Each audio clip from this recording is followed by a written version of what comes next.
তেন্তে আজিৰ পৰা আমি ষ্টাৰ্ট কৰিম চেপ্টাৰ 7 অৰ্থাৎ পাৰমুটেশ্যন এণ্ড কম্বিনেশ্যন। চ' ধুনীয়াকৈ হেডিং দি লোৱা পাৰমুটেশ্যন এণ্ড কম্বিনেশ্যন, যাক আমি শ্বৰ্টকৈ PNC বুলি ক'ম। PNC বুলি ক'লে গম পাবা এই চেপ্টাৰটোৰ কথা কৈছোঁ।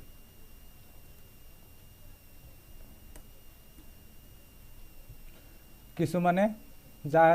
এডভান্স আছিলে তেওঁলোকে আগতে পঢ়িছা চেপ্টাৰটো, হ'লেও মই একদম বেছিকৰ পৰা পঢ়াম। যিসকলৰ এডভান্স আছিলে তেওঁলোকেও বুজি পাবা, যিসকলৰ এডভান্স নাছিলে তেওঁলোকেও বুজি পাবা।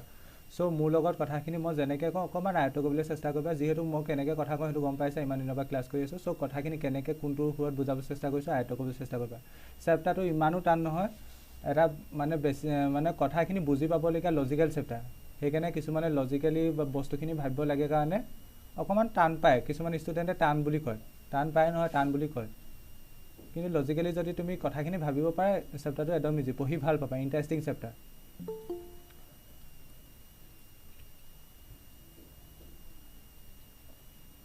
চেপ্টাৰটোত আছে টোটেল 4টা এক্সাৰচাইজ, তাৰ লগত উপৰিঞ্চি আছে মিছেলিনিয়াছটো।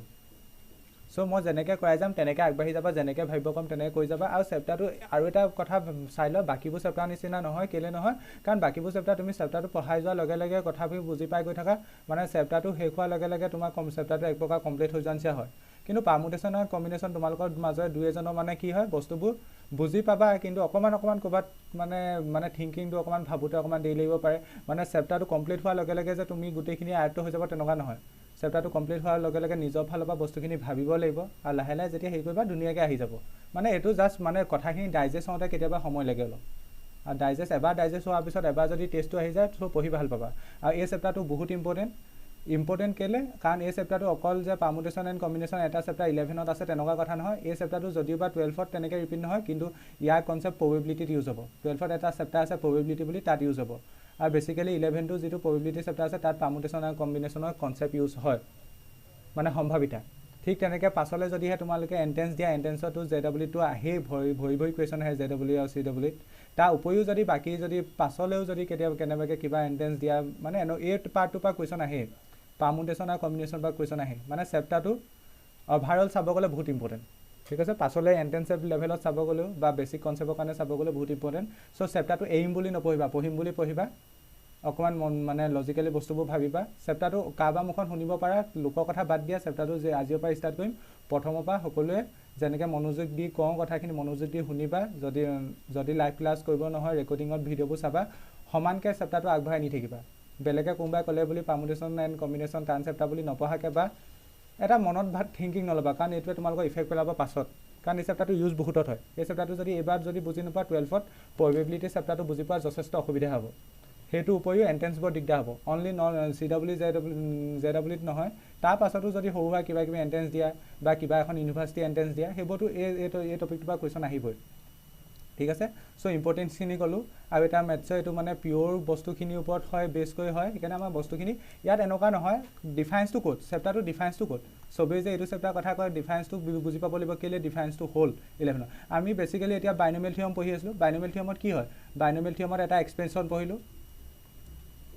বাইনমিয়েল থিয়ৰমত এটা এক্সপ্ৰেছন পঢ়িলোঁ, A+B⁴n, ইয়াৰ এটা ফৰ্মুলা পঢ়িলোঁ, আৰু জেনেৰেল টাৰ্মৰ ফৰ্মুলা এটা পঢ়িছিলোঁ। আৰু কিছুমান টপিক পঢ়িছিলোঁ। আৰু তাৰ ওপৰত বেছ কৰি আমাৰ এটা ধৰি লোৱা এক্সাৰচাইজ কৰিছিলোঁ। সেই এক্সাৰচাইজটো অভাৰঅল গোটেইখিনি কুৱেশ্যনতে সেই টপিককেইটাই ইউজ হৈছিলে। ঘূৰি পকি সেইকেইটা টপিকে মানে বস্তুৱে ইউজ হৈছিলে কনচেপ্টটো। অকণমান কিছুমান কুৱেশ্যনত আমি ডাইৰেক্টকৈ ইউজ কৰিছিলোঁ, কিছুমান কুৱেশ্যনত অকণমান চিধা উল্টাকৈ ইউজ কৰিছিলোঁ, কিন্তু ইউজ হৈছিলে একেখিনি কনচেপ্টকে ইউজ হৈছিলে। কিন্তু এই চেপ্টাৰটোত পাৰমুটেশ্যন এণ্ড কম্বিনেশ্যন চেপ্টাৰটোত প্ৰত্যেকটো কুৱেশ্যনত বেলেগ বেলেগ টপিক ইউজ হয় বুলি ক'ব, মানে কনচেপ্ট ইউজ হয় বুলি ক'ব পাৰি, বা বেলেগ বেলেগ ধৰণে ভাবিব লাগে বুলি ক'ব পাৰি। ইয়াত ছিষ্টেমেটিক মানে একো হেৰি নাই। ধৰি লোৱা তুমি এটা ফৰ্মুলা পঢ়িলা, এই এক্সপ্ৰেশ্যনটো পঢ়িলা, ধৰি লোৱা জেনেৰেল টাৰ্মৰ ফৰ্মুলাটো পঢ়িলা, তাৰ ওপৰত বেছ কৰি আমি গোটেই এক্সাৰচাইজটোত আগবাঢ়িব পাৰোঁ। বা এক্সাৰচাইজটো এলগৰিথম প্ৰায় সেই দুটা ফৰ্মুলাৰ ওপৰতে ঘূৰি থাকে। তোমালোকে নিজে গম পালা বাইনমিয়েল থিয়ৰম পঢ়োঁতে, বা বাকী যিকোনো এটা চেপ্টাৰ ধৰি লোৱা। কিন্তু পাৰমুটেশ্যন এণ্ড কম্বিনেশ্যন চেপ্টাৰটোত প্ৰত্যেকটো কুৱেশ্যনৰ সাপেক্ষে কনচেপ্টবোৰ অকণমান বেলেগ হ'ব। চ' কুৱেশ্যনটো কি কৈছে বুজি পাবলৈ চেষ্টা কৰিবা। ছেকেণ্ড কথা, কুৱেশ্যন মুখস্থ নকৰিবা, কাৰণ কেইটা কুৱেশ্যন মুখস্থ কৰিবা। চ' লজিকেলি কুৱেশ্যনবোৰ বুজি পাবলৈ চেষ্টা কৰিবা। হ'ব পাৰে লগালগ বস্তুবোৰ বুজি নাপাব পাৰা, অকণমান ভাবিবা মই কি কথাটো কৈছোঁ ভাবিবা, অকণমান নিজৰ ফালৰ পৰা টাইম দিবা। মই সেইটো কথা কৈ আছোঁ। বাকীবোৰ চেপ্টাৰ নিচিনা ফৰ্মুলা বেছ নহয়, কাৰণ এটা ফৰ্মুলা কৰাই দিলোঁ গোটেইখিনি যে সেই ফৰ্মুলাৰ ওপৰতে হৈ গ'ল তেনেকুৱা নহয়। চ' বি কেয়াৰফুল। বাইনমিয়েল থিয়ৰম বা তেনেকুৱা ধৰণৰ যিবোৰ চেপ্টাৰ পঢ়িছোঁ তেনেকুৱা ধৰণৰ নহয়, কেলৈ তাত এটা ফৰ্মুলা পঢ়িলোঁ, দুটা ফৰ্মুলা পঢ়িলোঁ, আৰু সেইখিনিৰ ওপৰত বেছ কৰি অভাৰঅল গোটেই অনুশীলনীটো কুৱেশ্যনখিনি যেনে তেনে হৈ যায়। ইয়াত প্ৰত্যেকটো কুৱেশ্যনৰ সাপেক্ষে বেলেগ বেলেগ কনচেপ্ট থাকে বুলি ক'ব পাৰি। চ' ইয়াত মই ক'লোঁ 4টা এক্সাৰচাইজ আছে। Exercise 7.1, exercise 7.2। চেপ্টাৰটোতো চবেই পঢ়ায়, কিন্তু মই তোমালোকক বেছিক কথাখিনি কৈ পঢ়াইছোঁ যাতে তোমালোকে কনফিউজ নকৰে। চবতকৈ most confusing chapter of the 11 বুলি ক'লে এইটো চেপ্টাৰ সকলোৱে কয়, কাৰণ পঢ়াইটোতো চবেই পঢ়ায়, কিন্তু মই অকণমান তোমালোকক সৰলকৈ পঢ়াবলৈ চেষ্টা কৰিছোঁ। বুজি নাপালে ক'বা, একদম লাহে লাহে পঢ়াম। 4টা চেপ্টাৰ মানে এক্সাৰচাইজ আছে, তাৰ উপৰি এটা মিছেলিনিয়াছ আছে। যিহেতু মই মিছেলিনিয়াছো কোৱা সেইকাৰণে মই এইটো লিখি লৈছোঁ। এতিয়া এক্সাৰচাইজ 7.1ত আছে, ইমান টান নাই। ফাণ্ডামেণ্টেল থিয়ৰম অফ কাউণ্টিং আছে। ফাণ্ডামেণ্টেল থিয়ৰম অফ কাউণ্টিং বুলি এটা টপিক আছে। তোমালোকে যিসকলৰ এডভান্স আছিলে 10তো পঢ়িছা। আৰু এক্সাৰচাইজ 7.2ত আছে, এইটো ইমান টান নাই। ফেক্টৰিয়েল, আমি যে বাইনমিয়েল থিয়ৰমত পঢ়িছোঁ যে ফেক্টৰিয়েল, এন ফেক্টৰিয়েল, সেই ফৰ্মুলাটোৰ ওপৰত বেছ কৰি এক্সাৰচাইজ 7.2 আছে। এইকেইটা এক্সাৰচাইজ ইমান টান নহয়। প্ৰথম এক্সাৰচাইজটোত অলপ বুজিবলগীয়া কথা আছে, ছেকেণ্ড এক্সাৰচাইজটোতো আৰু টান নহয়। ফেক্টৰিয়েলৰ ফৰ্মুলাটো ইউজ কৰিলে হৈ গ'ল। এন ফেক্টৰিয়েল মানে কিমান আছিলে, n × n-1 × n-2, সেই ফৰ্মুলাটো ইউজ কৰি 7.2 এক্সাৰচাইজটো হ'ব। এতিয়া 7.3 এক্সাৰচাইজত আছে পাৰমুটেশ্যন। পাৰমুটেশ্যন টপিকটোৰ ওপৰত ইয়াত দুটা শব্দ আছে, এটা হৈছে পাৰমুটেশ্যন মানে অসমীয়াত বিন্যাস, আৰু কম্বিনেশ্যন, কম্বিনেশ্যন মানে জোট। এতিয়া 7.3 ওপৰত বেছ কৰি আমাৰ পাৰমুটেশ্যনৰ ওপৰত বেছ কৰি 7.2 আছে। ঠিক তেনেকৈ কম্বিনেশ্যনৰ ওপৰত বেছ কৰি 7.4 আছে। আৰু ঠিক তেনেকৈ গোটেইখিনি কনচেপ্ট মিলাই পেলাই অবভিয়াছ কথা মিছেলিনিয়াছটো আছে, ইয়াত চব আছে। তেন্তে 7.1টো কি টপিকৰ ওপৰত আছে, fundamental principle of counting, FPC বুলি লিখিছোঁ শ্বৰ্টকাটত। আৰু 7.2টো একদম ইজি, এইটো ক'বই নালাগে, ফেক্টৰিয়েলৰ ওপৰত আছে। যিহেতু মই ফেক্টৰিয়েল অলৰেডি শিকালোঁ, এইটো এক্সাৰচাইজ তোমালোকক যদি একো নপঢ়াকৈ বুজাই দিওঁ তেতিয়াও বুজি পাবা। নেক্সট 7.3 আছে পাৰমুটেশ্যনৰ ওপৰত বেছ কৰি কুৱেশ্যন, আৰু 7.4 আছে কম্বিনেশ্যনৰ ওপৰত বেছ কৰি কুৱেশ্যন, আৰু মিছেলিনিয়াছ আছে অভাৰঅল কুৱেশ্যন। আৰু এই চেপ্টাৰটোৰ পৰা আৰু এটা প্ৰব্লেম হয়, চেপ্টাৰটো পঢ়াই থাকোঁতে বস্তুবোৰ বুজি পাই গৈ থকা হয়, কিন্তু যেতিয়া পৰীক্ষাত কুৱেশ্যন আহে তেতিয়া প্ৰব্লেম কৰে। প্ৰব্লেমটো ক'ত হয়, কুৱেশ্যনটো চিনি পাবলৈ দিগদাৰ হয়, কোনটো টপিকৰ হয়। ফাণ্ডামেণ্টেল প্ৰিন্সিপল অফ কাউণ্টিঙৰ পৰা মানে কাউণ্টিঙৰ দ্বাৰা কৰিব পাৰিম নে, পাৰমুটেশ্যনৰ পৰা কৰিব পাৰিম নে, কম্বিনেশ্যনৰ পৰা কৰিব পাৰিম। যেতিয়া তুমি এক্সাৰচাইজ হিচাপে কৰি থাকিবা, এক্সাৰচাইজ 7.1ত তুমি এনেই আগৰ পৰা বেক অফ দ্য মাইণ্ড তোমাৰ মানে আছেই, এইটো মানে এই টপিকটোৰ ওপৰত আছে কুৱেশ্যনবোৰ। আৰু 7.3 ধৰি লোৱা পাৰমুটেশ্যনৰ ওপৰত আছে, 7.4 ধৰি লোৱা কম্বিনেশ্যনৰ ওপৰত আছে, তেনেকুৱা তোমাৰ মাইণ্ডত সেইটো কনচেপ্ট আছে যিহেতু মই কৈ দিছোঁ। কিন্তু যেতিয়া পেপাৰত কুৱেশ্যনটো আহিব, পেপাৰটোতো তোমাক লিখি দিয়ে এইটো আমি 7.3 পৰা দিছোঁ, বা এইটো ধৰি লোৱা 7.1 পৰা দিছোঁ, সেইকাৰণে মানে টান হৈ যায়, মানে এণ্ট্ৰেঞ্চবোৰত মানে ডিষ্টিংগুইছ কৰিব নোৱাৰে। আৰু যদিহে ইয়াত কুৱেশ্যনবোৰ কৰিবলৈ বহুত ভাল, কেলৈ ভাল, কুৱেশ্যনটো যদি তুমি কৰিব জানা 2-3টা লাইনত আনচাৰ ওলাই যায়, এগালমান লিখি থাকিব নালাগে, বাইনমিয়েল থিয়ৰমৰ নিচিনা 2 পেজ 3 পেজ কেলকুলেশ্যন কৰি থাকিব নালাগে। যদি আনচাৰ পাৰা 2-3টা লাইনত আনচাৰ ওলাই যাব। চব কেয়াৰফুল, যেতিয়া কথাখিনি বুজাই যাম তেতিয়া যদি ভালকৈ মনোযোগ দি যোৱা, তেতিয়া তোমালোকৰ লাষ্টত এই প্ৰব্লেমটো নহয়, তোমালোকে কুৱেশ্যনটো পঢ়িলে গম পাবা কোনটো কনচেপ্ট লাগিব। ঠিক আছে, এইডোখৰলৈকে কাৰোবাৰ কিবা ক'বলগীয়া সুধিবলগীয়া আছে নি লেচনটোৰ ওপৰত বেছ কৰি? যদি নাই ষ্টাৰ্ট কৰিম আৰু প্ৰথম টপিকটোৰ পৰা, ফাণ্ডামেণ্টেল প্ৰিন্সিপল অফ কাউণ্টিং। আছে নি কোৱা কাৰোবাক কিবা কিবি? তোমালোকৰ মাতবোৰ শুনিলে ভাল লাগে, নহ'লে কাৰোবাক ৰবটক পঢ়াই নিচা লাগে। ঠিক আছে, ঠিক আছে, সেইকাৰণে সুধি থাকোঁ, নহ'লে অঁ সেইটোৱে মানে, নহ'লে তোমালোকে মাজে মাজে কৈ থাকিবা, নহ'লে লেপটপটো আগত লৈ ৰবটক পঢ়াই নিচা লাগে, পঢ়োৱা নিচা লাগে, ৰেকৰ্ডিঙত কৈ থকা নিচা তেনেকুৱা লাগে মানে, আৰু ফাৰ্ষ্ট যোৱা হৈ যায়। অ'কে, এতিয়া হেডিং দিয়া,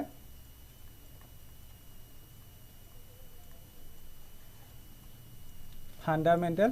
ইয়াৰ অসমীয়া টাৰ্মবোৰ একজেক্ট টাৰ্মবোৰ মই পাহৰি গৈছোঁ। Fundamental principle of counting.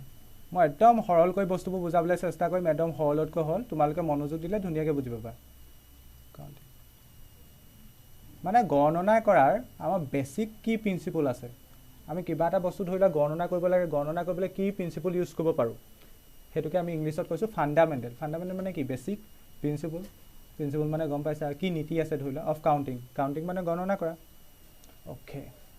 এতিয়া ইয়াত এটা নীতি নাই, ইয়াত দুটা আছে। ইয়াত কেইটা আছে? দুটা আছে। এটা হৈছে ফাণ্ডামেণ্টেল,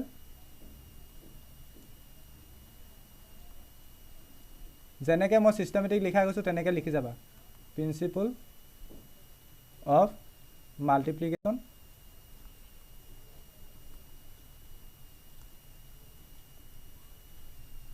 সেকেন্ডটো হৈছে ফান্ডামেন্টাল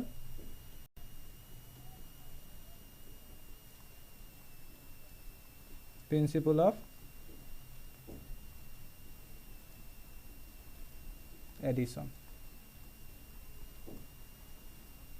তেন্তে এই টপিকটোৰ ওপৰত বেছ কৰি আমাৰ 7.12 আছে ফান্ডামেন্টাল প্ৰিন্সিপল অফ কাউন্টিং বুলি ক'লে আমাৰ মনলৈ দুটা বস্তু আহিব লাগিব এটা হৈছে ফান্ডামেন্টাল প্ৰিন্সিপল অফ কাউন্টিং আৰু আনটো হৈছে ফান্ডামেন্টাল প্ৰিন্সিপল অফ এডিশন মানে বেসিক্যালি ফান্ডামেন্টাল প্ৰিন্সিপল অফ কাউন্টিংৰ দুটা থিয়ৰম আছে বা দুটা ফৰ্মুলা আছে বুলি ক'ব পাৰে বা দুটা ৰুল আছে বুলি ক'ব পাৰে প্ৰথমটো হৈছে ফান্ডামেন্টাল প্ৰিন্সিপল অফ মাল্টিপ্লিকেশন সেকেন্ডটো হৈছে ফান্ডামেন্টাল প্ৰিন্সিপল অফ এডিশন এতিয়া সেই দুটা কিনো আমি এতিয়া এটাকে আলোচনা কৰিম সেই দুটা কি ফান্ডামেন্টাল প্ৰিন্সিপল অফ মাল্টিপ্লিকেশন মানে কি ফান্ডামেন্টাল প্ৰিন্সিপল অফ এডিশন মানে কি তোমালোকে এনেকৈ ইচ্ছা কৰিলে লিখি ল'ব পাৰা তাৰ পিছত এতিয়া 1 নম্বৰ লিখা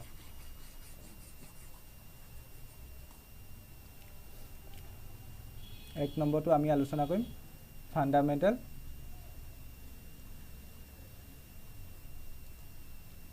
লেসনটো সিস্টেমেটিক লিখি যাবা কেলে কৈছো মই যেহেতু এক্সপেৰিয়েন্সৰ ফালৰ পৰা কৈছো নহলে তোমালোক হিসি হৈ যায় লেসনটো সো বস্তুবোৰ সিস্টেমেটিক লিখি যাবা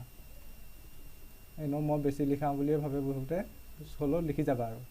ফান্ডামেন্টাল প্ৰিন্সিপল অফ মাল্টিপ্লিকেশন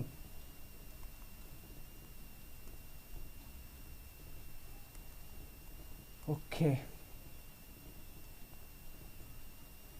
ইয়াক মই তোমালোকক এইটো ডেফিনেশন নকওঁ ডেফিনেশন ক'লে এই দুটা তোমালোকে লেফে মাৰি দিবা মই অকমান এক্সাম্পলৰ ফালৰ পৰা বুজাবলৈ চেষ্টা কৰিছো হা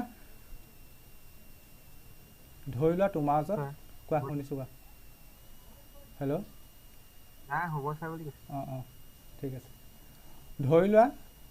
তোমালোকৰ ল'ৰা ছোৱালী যিহেতু দুইটা আছে মই কেনে কিবা এটা এক্সাম্পল লওঁ ধৰি লোৱা তোমালোকে জিন্সৰ কথা ভাবিছা তোমাৰ ওচৰত জিন্স কেইটামান আছে ধৰি লোৱা জিন্স পেন্ট সবে পিন্ধা ল'ৰা হওক ছোৱালী হওক তিনিটা ধৰি লোৱা জিন্স আছে ধৰি লৈছোঁ J1 J2 J3 তিনিটা ধৰিব পাৰা চাৰিটা ধৰিব পাৰা চাৰিটা ধৰিলেও চাৰিটা ধৰিব পাৰা যেটো মই বেছিক প্ৰথমতে বুজাবলৈ গৈছোঁ সেইকাৰণে তিনিটা ধৰিছোঁ তোমাৰ ওচৰত তিনিটা জিন্স আছে প্ৰথমটো J1 সেকেন্ডটো J2 থাৰ্ডটো J3 ঠিক তেনেকৈ তোমাৰ ওচৰত টপ কেইটামান আছে ধৰি লোৱা বা চাৰ্ট কেইটামান আছে ধৰি লোৱা যি কোৱা আৰু টপ কোৱা চাৰ্ট কোৱা টপ বুলি ক'লে টি চাৰ্ট ধৰি লোৱা টি চাৰ্ট বুলি ক'লে বৌথৰ কাৰণে হ'ব মেলৰ কাৰণে হ'ব ফিমেলৰ কাৰণে হ'ব টি চাৰ্ট আছে কেইটামান ধৰি লোৱা T1 T2 T3 T4 বা তোমাৰ ওচৰত জিন্স তিনিটা আছে আৰু চাৰ্ট চাৰিটা আছে টি চাৰ্ট চাৰিটা আছে সেইটো সাধাৰণতে হয় আমাৰ জিন্স বেছি থাকে টি চাৰ্ট কম থাকে হয় নাই না জিন্স কম থাকে টি চাৰ্ট বেছি থাকে আমাৰ ডেইলি লাইফতো যদি ভাবা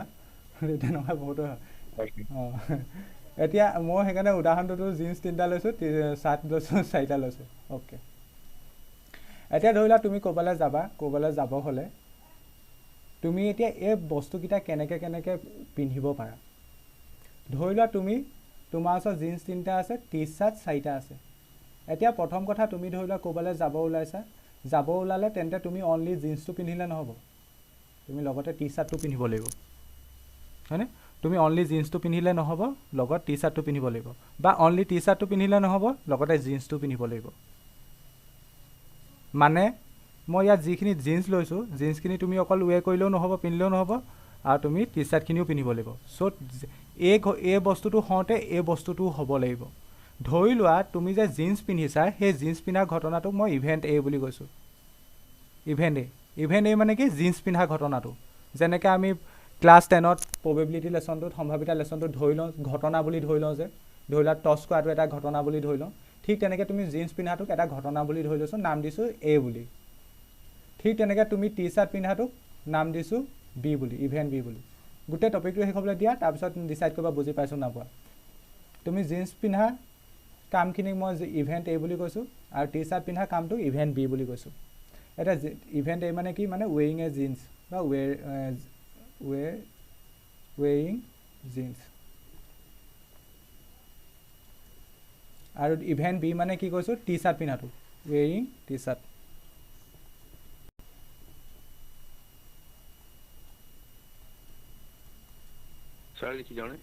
নিলিখিবা বা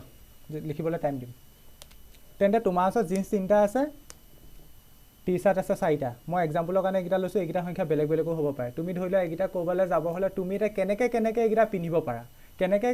এতিয়া পিন্ধিব পাৰা বুলি কওঁতে তুমি এটা কথা মন কৰিব লাগিব তুমি অনলি জিন্স পিন্ধিলে নহ'ব অনলি কিবা জিন্সটো পিন্ধি ক'ৰবাত ওলাই যাবা নেকি অবভিয়াছলি নো টি চাৰ্টো পিন্ধিব লাগিব অনলি টি চাৰ্ট পিন্ধিলেও নহ'ব, তুমি জিন্সটো পিন্ধিব লাগিব, মানে ইভেণ্ট এটো হ'ব লাগিব আৰু একে সময়তে ইভেণ্ট বিটো হ'ব লাগিব। ইয়াত তেন্তে আৰু শব্দটো আহে, ডেট মিনছ কি এণ্ড শব্দটো আহিব। এই এণ্ড শব্দটো বহুত ইম্পৰ্টেণ্ট ফাণ্ডামেণ্টেল প্ৰিন্সিপল অফ কাউণ্টিঙত। এণ্ড শব্দটো আৰু এটা আছে অৰ শব্দটো, সেই দুটা শব্দই মেইন। তেন্তে তুমি জিন্স পিন্ধা ঘটনাটো হ'ব লাগিব, লগতে টি চাৰ্ট পিন্ধা ঘটনাটো হ'ব লাগিব। তুমি যদি অনলি জিন্সটো পিন্ধি যোৱা তোমাক মানুহে পাগল বুলি ক'ব, অনলি টি চাৰ্টটো পিন্ধি গ'লেও তোমাক বুলি পাগল বুলি ক'ব। চ' তুমি জিন্স পিন্ধিলে একে সময়তে টি চাৰ্টটো পিন্ধিব লাগিব, আৰু তুমি টি চাৰ্ট পিন্ধিলে একে সময়তে জিন্সটো পিন্ধিব লাগিব। সেইকাৰণে মাজত শব্দটো আহিছে এণ্ড, মানে তুমি জিন্স ৱে কৰিলে লগত টি চাৰ্টো ৱে কৰিব লাগিব, মানে দুটা ঘটনা হ'বই লাগিব, মাষ্ট বি। এতিয়া যে দুটা ঘটনা হ'বই লাগিব, সেই হোৱা ধৰণটো কেনেকুৱা হ'ব পাৰে, হোৱা ধৰণটো কেনেকুৱা হ'ব পাৰে। তোমাৰ ওচৰত যিহেতু 3টা জিন্স আছে, ইচ্ছা কৰিলে তুমি প্ৰথম জিন্সটো প্ৰথম টি চাৰ্টটোৰ লগত পিন্ধিব পাৰা। ধৰি লোৱা তোমাৰ দামী টি চাৰ্ট এটা আছে, এইটো T1, প্ৰথম এইটোৰ লগত পিন্ধিব পাৰা এদিন। ধৰি লোৱা প্ৰথম কলেজ যোৱাৰ দিনাখন এইটো পিন্ধি গ'লা, প্ৰথম এইটো জিন্সৰ লগত এইটো টি চাৰ্ট পিন্ধিলা। তাৰ পাছদিনাখন এইটো কৰিব পৰা নাই, তুমি জিন্সটো ধৰি লোৱা চেঞ্জ নকৰিলা, টি চাৰ্টটো চেঞ্জ কৰিলা, তেনেকৈও পিন্ধিব পাৰা। ছেকেণ্ড দিনাখন, থাৰ্ড দিনাখন তুমি এনেকুৱা কৰিব পাৰা, জিন্সটো চেঞ্জ নকৰা, টি চাৰ্টটো চেঞ্জ কৰিলা। মানে তুমি এই প্ৰথম জিন্সটো সাপেক্ষে কেইটা ধৰণে টি চাৰ্টকেইটা পিন্ধিব পাৰা, প্ৰথম জিন্সটো সাপেক্ষে কেইটা ধৰণে পিন্ধিব পাৰা তোমালোকৰ মতে? 4টা ধৰণে। প্ৰথম J1 T1, মানে প্ৰথম জিন্সটো সাপেক্ষে T1 টি চাৰ্টটো পিন্ধিলা, তেনেকৈ J2 T2, তেনেকৈ J3 T3, J1 T3 আৰু J1 T4 তেনেকৈ পিন্ধিব পাৰা। ঠিক তেনেকৈ ছেকেণ্ড জিন্সটো সাপেক্ষে পিন্ধিব পাৰা। ছেকেণ্ড জিন্সটোৰ লগত প্ৰথম টি চাৰ্টটো পিন্ধিলা, ছেকেণ্ড জিন্সটোৰ লগত ছেকেণ্ড টি চাৰ্টটো পিন্ধিলা, ছেকেণ্ড জিন্সটোৰ লগত থাৰ্ড টি চাৰ্টটো পিন্ধিলা, তেনেকৈও ইয়াত কেইটা হ'ব? 4টাই হ'ব। তেন্তে মই যদি ইয়াত কওঁ টোটেল নাম্বাৰ অফ, ইয়াত ইংলিছবোৰ অলপ বুজিবলৈ চেষ্টা কৰিবা, ways of doing event A and event B is equal to, চোৱা এতিয়া ইভেণ্ট এত তোমাৰ কেইটা টি চাৰ্ট আছে? 3টা টি চাৰ্ট আছে, অ'কে। ইভেণ্ট বিত কেইটা টি চাৰ্ট আছে, মানে ইভেণ্ট এত কেইটা জিন্স আছে? 3টা জিন্স আছে। ইভেণ্ট বিত কেইটা টি চাৰ্ট আছে? 4টা টি চাৰ্ট আছে, অ'কে। তেন্তে তুমি যদি পিন্ধিব বিচাৰা কেই ধৰণে পিন্ধিব পাৰিবা? ধৰি লোৱা তুমি এটা এইটো ধৰণ, মানে J1 T1, এটা এইটো ধৰণ, তুমি প্ৰথম জিন্সটোৰ লগত প্ৰথম টি চাৰ্টটো পিন্ধিলা, এটা এইটো ধৰণ J1 T2, এটা এইটো ধৰণ J1 T3, এটা এইটো ধৰণ J1 T4, তেনেকৈ J2 T1 হ'ব, J2 T3 হ'ব, J2 T3 হ'ব, J2 T4 হ'ব, ঠিক তেনেকৈ J3 T2 হ'ব, J3 T1 হ'ব, ঠিক তেনেকৈ J2 T2 হ'ব, J3 T3 হ'ব, J3 T4 হ'ব। তেনেকৈ টোটেল কেইটা ধৰণ ওলাব ক'ব পাৰিবানে কোনোবাই? তেনেকৈ টোটেল কেইটা ধৰণ ওলাব?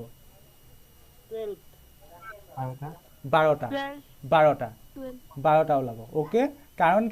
তোমাৰ ওচৰত টোটেল জিন্স আছে 3টা আৰু তোমাৰ ওচৰত টি চাৰ্ট আছে 4টা। তেন্তে তুমি কেইটা ধৰণে পিন্ধিব পাৰিবা? 3x4টা ধৰণে। 3x4 মানে আমি কি কৰিলোঁ? মাল্টিপ্লাই কৰিলোঁ। সেইকাৰণে এই ৰুলটো কি বুলি কয়? ফাণ্ডামেণ্টেল শব্দটো মই দুবাৰ লিখিলোঁ, ইয়াত প্ৰিন্সিপাল নিলিখিলোঁ। ফাণ্ডামেণ্টেল প্ৰিন্সিপাল নকলা যে কোনো প্ৰিন্সিপাল অফ মাল্টিপ্লিকেশ্যন। কাৰণ আমি ইয়াত বস্তুবোৰ মাল্টিপ্লাই কৰিছোঁ। তোমাৰ ওচৰত টি চাৰ্ট আছে 3টা, জিন্স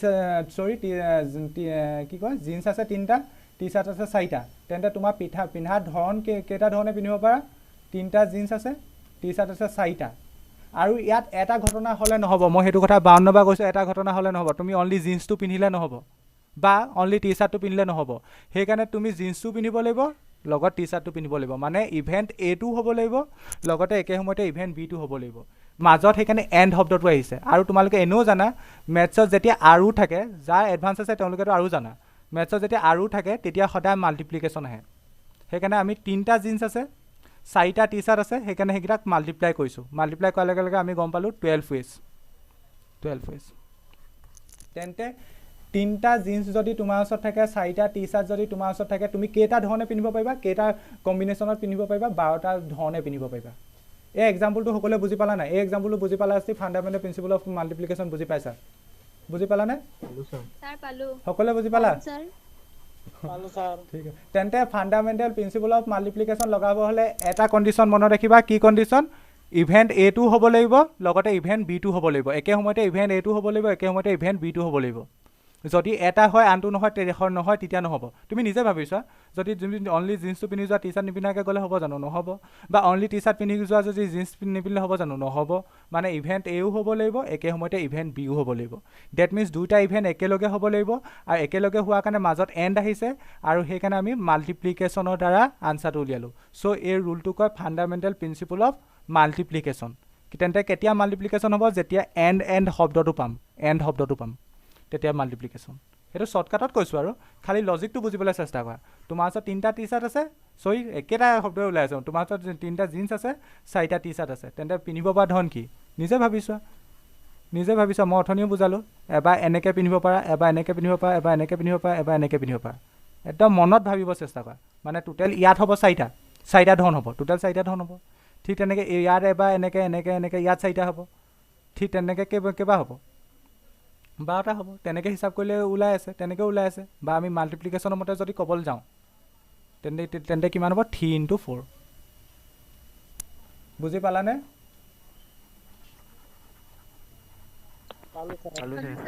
ঠিক আছে যদি মই জেনেৰেলি ধৰি লওঁ 1 মিনিট ৰ'বা এইখিনি লিখি পাব যদি মই জেনেৰেলি ধৰি লওঁ ইভেণ্ট এটোত এমটা এলিমেণ্ট আছে এমটা যিকোনো হ'ব পাৰে ইয়াত 3টা ধৰিছিলোঁ যিকোনো হ'ব পাৰে এমটা ধৰিছোঁ ঠিক তেনেকৈ ইভেণ্ট বিটোত এনটা এলিমেণ্ট আছে এনটা তেন্তে therefore total number of ways of doing event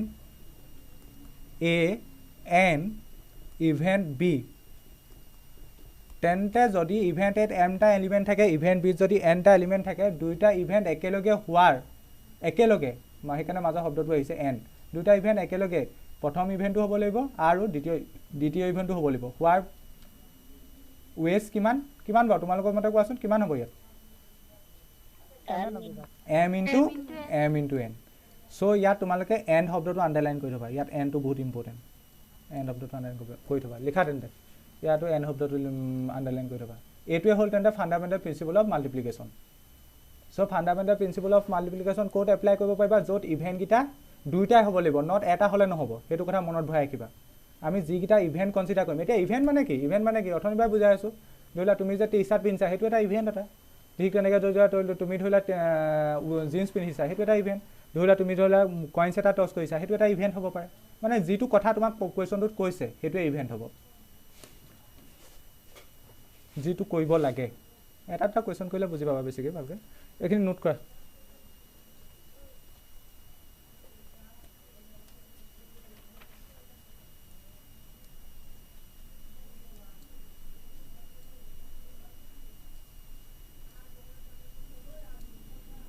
হ'লনি note কৰা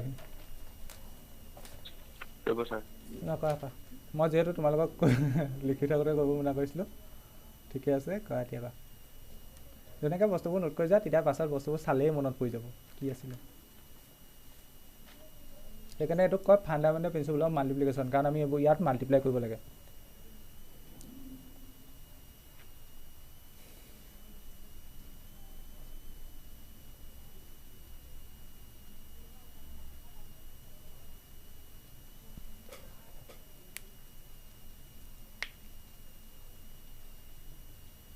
স্যাৰ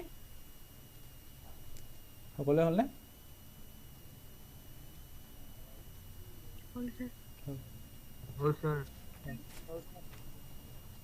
তেন্তে এইকেইটাও নোট কৰি লোৱা ইভেণ্ট এ যদি এমটা এলিমেণ্ট থাকে ইভেণ্ট বি যদি এনটা এলিমেণ্ট থাকে তেন্তে ইভেণ্ট এ আৰু ইভেণ্ট বি হোৱাৰ টোটেল মানে ৱেজ কেইটা আছে এম ইনটু এনটা ৱেজ আছে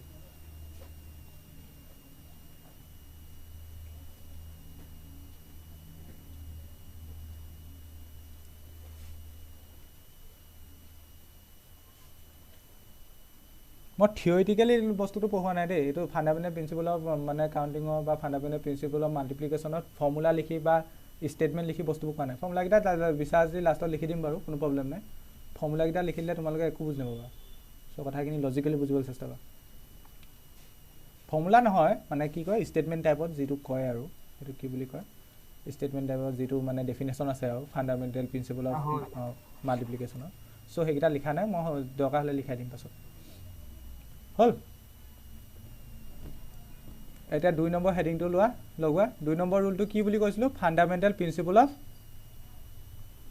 প্ৰথমটো মাল্টিপ্লিকেশ্যন এইবাৰ এডিশ্যন যদি তুমি ডিষ্টিংগুইছ কৰিব পাৰা কোনটো ৰুল ক'ত লাগিব তেন্তে এক্সাৰচাইজ 7.1টো কমপ্লিট বুলি ধৰি লোৱা ফাণ্ডামেণ্টেল প্ৰিন্সিপল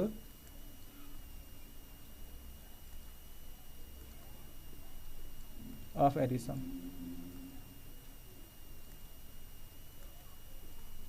এইবাৰ অকণমান বেলেগ এটা এক্সাম্পল লওঁচোন তোমাক মই আগতে জিন্সৰ কথা ক'লোঁ তোমাৰ ওচৰত থকা আৰু কিহৰ কথা ক'লোঁ টি চাৰ্টৰ কথা ক'লোঁ এইবাৰ অকণমান বেলেগকৈ কথাটো কওঁচোন ধৰি লোৱা এবাৰ জোতালৈ আহিলোঁ চবতে ধৰিছোঁ তোমাৰ জিন্সৰ পৰা জোতালৈকে এইবাৰ জোতালৈ আহিলোঁ ধৰি লোৱা তোমাৰ ৰেড শ্বু কথা কৈছোঁ ধৰি লোৱা তোমাৰ ওচৰত জোতা তোমাৰ ওচৰত 2 প্ৰকাৰৰ আছে ধৰি লোৱা ৰেড কেইযোৰমান আছে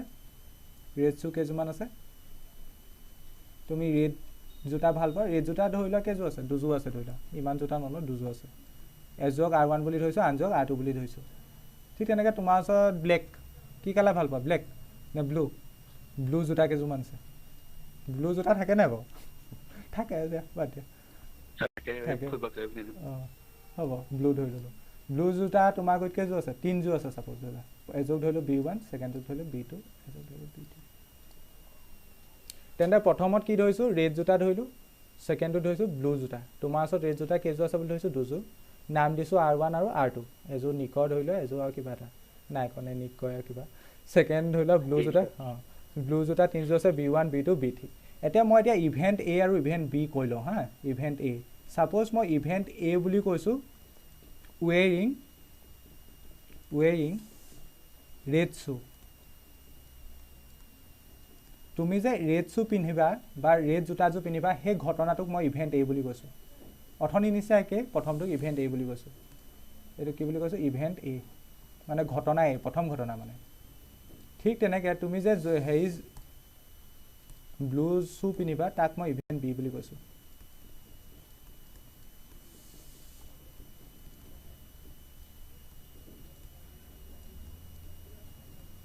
এইটো তেন্তে কি ইভেণ্ট B এইডোখৰলৈ কাৰোবাৰ প্ৰব্লেম আছে নি এইডোখৰলৈ মই কি উদাহৰণ লৈছোঁ কি অ'কে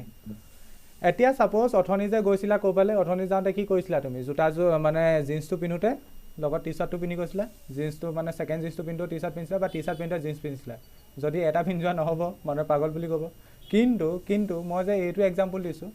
এইটো এক্সাম্পলত অকণমান কথা এটা ভাবাচোন ধৰি লোৱা তুমি ক'ৰবালৈ যাবলৈ ওলাইছা তেন্তে তুমি যদি ৰেড জোতাটো পিন্ধা তেন্তে ব্লুযোৰ পিন্ধিবা জানো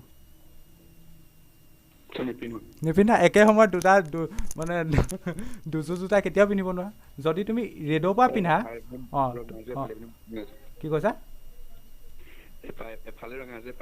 নাই তেনেকৈ নহয় সেইটো কণ্ডিশ্যন সেইটো জুবিনৰ কণ্ডিশ্যনটো নলগাবা এনেই আৰু জেনেৰেলত ভাবা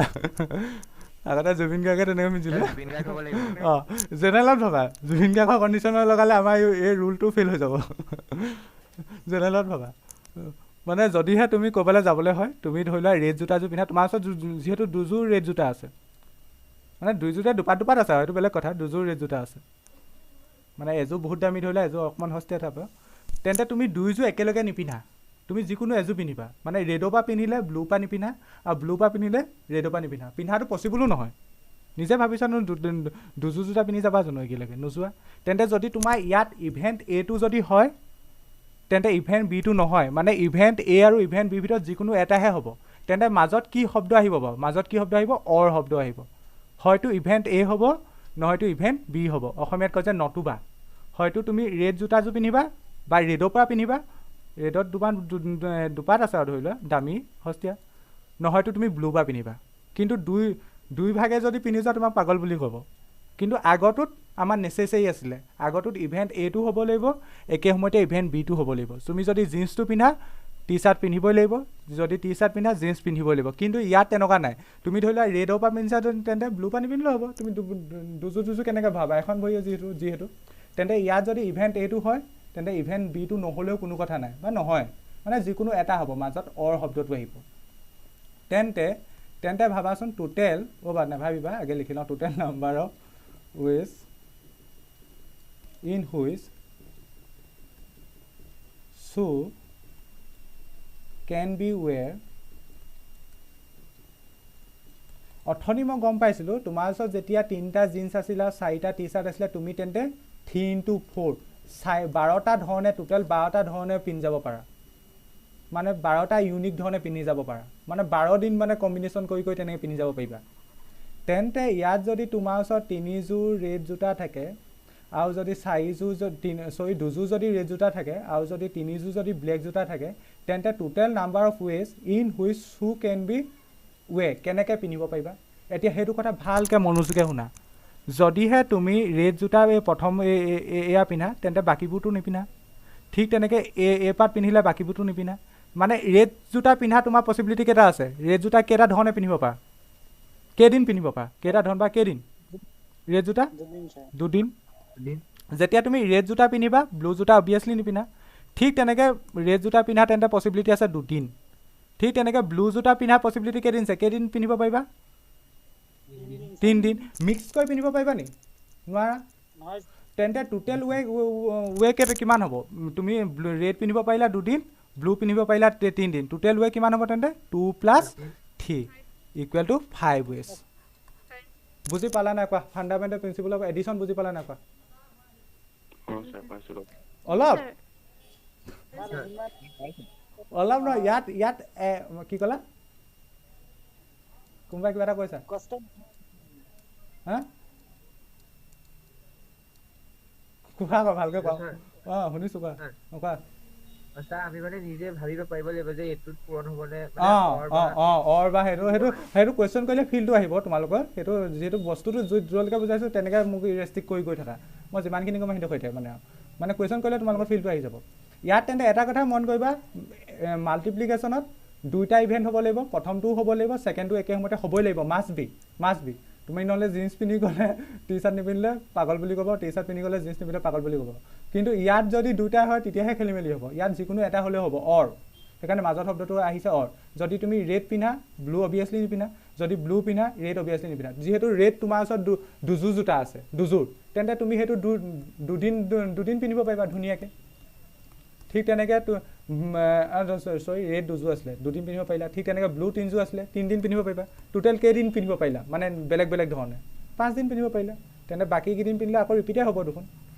তেন্তে তুমি টোটেল 5টা ধৰণে পিন্ধিব পাৰিবা মানে ইয়াত যোগ কৰিছোঁ তেন্তে অৰ আহিলে কি হ'ব তেন্তে যোগ হ'ব সেইকাৰণে এই ৰুলটোক কয় ফাণ্ডামেণ্টেল প্ৰিন্সিপল অফ এডিশ্যন ইয়াত মিক্স হোৱা নাই ধৰি লোৱা ৰেডৰ লগত এনেকৈ ৰেডৰ লগত ধৰি লোৱা ব্লু পিন্ধিছা ৰেডৰ লগত ধৰি লোৱা মানে এইযোৰ ব্লু জোতা পিন্ধিছা ধৰি লোৱা ৰেড প্ৰথম পাৰ্টৰ লগত ধৰি লোৱা এইযোৰ পিন্ধিছা তেনেকৈ মিক্স হোৱা নাই তোমালোকে এই এক্সাম্পলটো যদি জোতাৰ ক্ষেত্ৰত টান পাইছা তোমালোকে টাই লৈও ক'ব পাৰা টাই ধৰি লোৱা তোমাৰ ওচৰত ৰেড টাই আছে তোমালোকে কলেজলৈতো সকলোৱে টাই মাৰি যোৱা টাই লৈও ক'ব পাৰা যদি জোতাত যদি কনফিউজ পাইছা ব্লু টাই আছে তোমালোকে নিজে ক'বা হা এইটো কিনাত নতুন এক্সাম্পল এটা দিছোঁ নিজে ভাবিবা ধৰি লোৱা ৰেড টাই তোমাৰ ওচৰত ৰেড আছে ধৰি লোৱা 3ডাল আছে ইমান নাথাকে বাৰু অবভিয়াছলি নাথাকে ধৰি লোৱা ব্লু ধৰি লোৱা তোমাৰ ওচৰত 2ডাল আছে ব্লুডালক প্ৰথম B1 লৈছোঁ B2 লৈছোঁ সকলোৱে মেক্সিমামে টাইম মাৰাই চাগে যিবোৰ প্ৰাইভেটত পঢ়া এদিনত যদি তুমি কলেজলৈ ৰাতিপুৱা ওলাই গৈছা তুমি যিকোনো এপাত টাইম মাৰিবা দুপাত যদি মহতীয়া মাৰা তোমাক কিন্তু পাগল বুলি ক'ব এপাত মাৰিবা তোমাৰ ধৰি লোৱা ৰেড 3পাত টাই আছে বেলেগ বেলেগ ডিজাইনত ধৰি লোৱা গোটেই কিপাতৰ কালাৰটো ৰেড কিন্তু বেলেগ বেলেগ ডিজাইনত তুমি তেন্তে এই ৰেড কিপাত কেইদিন মাৰি যাব পাৰিবা কেইটা ধৰণে মাৰি যাব পাৰিবা 3টা ধৰণে 3 দিন আৰু ব্লু টাইকেইডাল কেইদিন মাৰি যাব পাৰিবা দুদিন মাৰি যাব পাৰিবা বেলেগ বেলেগকৈ তেন্তে এয়া 2 দিন মাৰি যাব পাৰিবা টোটেল তেন্তে কেইদিন পাৰিলা 3 + 2 5 দিন পাৰিবা বুজি পালানে ল'ৰাসকল বুজি পালানে পালা ঠিক আছে তেন্তে ইয়াতো একে যদি তুমি ৰেড টাই মাৰা ব্লু টাই নামাৰা অবভিয়াছলি নামাৰা যদি তুমি ব্লু টাই মাৰা ৰেড টাই অবভিয়াছলি নামাৰা কাৰণ তুমি 2টা টাইটো দিন মহতিয়াই মাৰিব নোৱাৰা চ' তোমালোকে এইটো এক্সাম্পল লোৱা বা এইটো এক্সাম্পল লোৱা একে কথা ফাণ্ডামেণ্টেল প্ৰিন্সিপল অফ এডিশ্যনটো মনত ৰাখিবলৈ মাইণ্ডত ভৰাই থ'বলৈ এইটো এক্সাম্পলৰ সহায়তো ভৰাই থ'ব পাৰা এইটো এক্সাম্পলৰ সহায়তো ভৰাই থ'ব পাৰা মই ছাজেষ্ট কৰিম তোমালোকে এক্সাম্পলৰ সহায়ত ভৰাই থোৱা ডেফিনেশ্যনতকৈ এক্সাম্পলে তোমালোকক বেছি সহায় কৰিব মানে জিন্স আৰু টি-শাৰ্টতো এইটো হেৰি মাল্টিপ্লিকেশ্যনৰ কাৰণে আৰু তোমাৰ এই জোতা বা টাই যিটো ভাবা মনৰ কথা তুমি যিটো ভাল পাইছা সেইটো হৈছে এডিশ্যনৰ কাৰণে এতিয়া তেন্তে লিখি লোৱা ৰ'বা এক মিনিট তেন্তে মই যদি কওঁ ইভেণ্ট এটোত প্ৰথম ইভেণ্টটোত ধৰি লোৱা এমটা এলিমেণ্ট আছে আৰু ইভেণ্ট বিটোত এনটা এলিমেণ্ট আছে তাৰ মিনিংটো কি মানে ধৰি লোৱা তোমাৰ ওচৰত ৰেড শ্বু ধৰি লোৱা এম জু আছে এম যিকোনো হ'ব পাৰে ঠিক তেনেকৈ ধৰি লোৱা তোমাৰ ওচৰত ব্লু শ্বু ধৰি লোৱা এন জু আছে ব্লু জোতা এন জু আছে তেন্তে টোটেল ৱেজ কিমান হ'ব তেন্তে total ways total number of M plus N হ'ব ইয়াত এইটো ষ্টাম্প মাৰি লিখি দিবা এইটো জেনেৰেলৰ কাৰণে লিখিছোঁ এইটো মই এই ওপৰখিনি এইখিনি এক্সাম্পল লৈ কৈছিলোঁ মানে এইটো এক্সাম্পল লৈ কৈছিলোঁ এতিয়া জেনেৰেল টাইপত ক'ব গ'লে সকলোৰে কাৰণে ক'ব গ'লে এনেকৈ হ'ব ইভেণ্ট এত যদি এমটা এলিমেণ্ট থাকে ইভেণ্ট বিত যদি এনটা এলিমেণ্ট থাকে তেন্তে total number of ways in which event A or event B ইয়াত অৰ শব্দটো আহিছে can be done equal to m plus n total number of ways in which event A or event B can be done তেন্তে addition মানে or শব্দটো মনত ৰাখিবা multiplication মানে and শব্দটো মনত ৰাখিবা লিখি লোৱা তেন্তে এতিয়ালৈ কথাটো ধৰিব পাৰিছা ন এইখিনি ওপৰখিনি এক্সাম্পল লৈ কৰিলোঁ এইডোখৰলৈকে এক্সাম্পল লৈ এক্সাম্পলটা সহায়ত বুজালোঁ এতিয়া এই তলত যে হেজৰ পৰা লিখিছোঁ এইখিনি জেনেৰেলকৈ লিখিছোঁ আৰু মানে সকলোৰে কাৰণে লিখিছোঁ যদি ইভেণ্ট যিকোনো ইভেণ্ট হ'ব পাৰে এইটো জোতা পিন্ধা বা এইটো টাই পিন্ধাটো নহয় যিকোনো ইভেণ্ট হ'ব পাৰে আমি যিকোনো ইভেণ্টৰ লগত ডিল কৰিম চ' ইভেণ্টৰ শব্দটো মই বেছিকৈ কৈছোঁ ইভেণ্ট এত ধৰি লোৱা এমটা এলিমেণ্ট আছে আৰু ইভেণ্ট বিত ধৰি লোৱা এনটা এলিমেণ্ট আছে তেন্তে টোটেল নাম্বাৰ অফ ৱেজ কিমান হ'ব তেন্তে দুইটা ইভেণ্টৰ ভিতৰত যিকোনো এটা হোৱা মাজত অৰটো আহিছে এম প্লাছ এন বুজি পালানে ঠিক আছে লিখি লোৱা হ'লে ক'বা অ'কে লিখি লোৱা এইডাল মাজত আনডাল নাপাৰিবা তোমালোকে অকণমান ডিফাৰেঞ্চ দি লিখিবা মই যিহেতু এনেই আনডাল পাই দিছোঁ বেয়া দেখাব বহিব ন মাজত পাৰিলে এনেই অকণমান ডিফাৰেঞ্চ আহি পেলাই লিখিবা তলত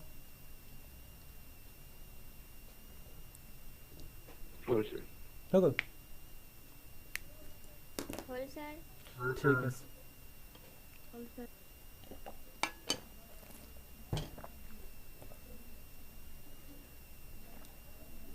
তেন্তে ইয়াৰ পৰা মই যদি চামাৰি ক'বলৈ যাওঁ সকলোৱে হ'ল না অ'কে তুমি যদি কুৱেশ্যন এটাত যদি তুমি তেন্তে এণ্ড শব্দটো যদি উলিয়াব পাৰা এণ্ড শব্দটো ডিষ্টিংগুইছ কৰি উলিয়াব পাৰা তেন্তে কি হ'ব FPM হ'ব what is the full form of FPM কি বাৰু ফাণ্ডামেণ্টেল প্ৰিন্সিপল অফ মাল্টিপ্লিকেশ্যন ঠিক আছে মই শ্বৰ্টকাটত কৈছোঁ আৰু মানে প্ৰথম ৰুলটো লাগিব আৰু যদি তুমি অৰ শব্দটো উলিয়াব পাৰা বা অৰ শব্দটো ৰিলেটেড কুৱেশ্যন হয় তেতিয়া কি হ'ব FPA হ'ব ফাণ্ডামেণ্টেল প্ৰিন্সিপল অফ এডিশ্যন এইটো লিখি থবা বাকচ কৰি লিখি থবা FPM মানে কি তেন্তে ফাণ্ডামেণ্টেল প্ৰিন্সিপল অফ মাল্টিপ্লিকেশ্যন শ্বৰ্টকাটত লিখিছোঁ অৰ মানে কি fundamental principle of addition okay মই তেন্তে কিতাপত যিকেইটা এক্সাম্পল আছে গোটেইকেইটা পাই দিম এইটো চেপ্টাৰত বহুত ভাল হৈছোঁ গোটেইবোৰ এক্সাম্পল পাই দিম 1 পাম 2 পাম 3 পাম 4 পাম ঠিক আছে এতিয়া এক্সাম্পল 1 কুৱেশ্যনটো এবাৰ নিজে পঢ়া তাৰপিছত মই বুজাম নিজে এবাৰ পঢ়ি লোৱা সকলো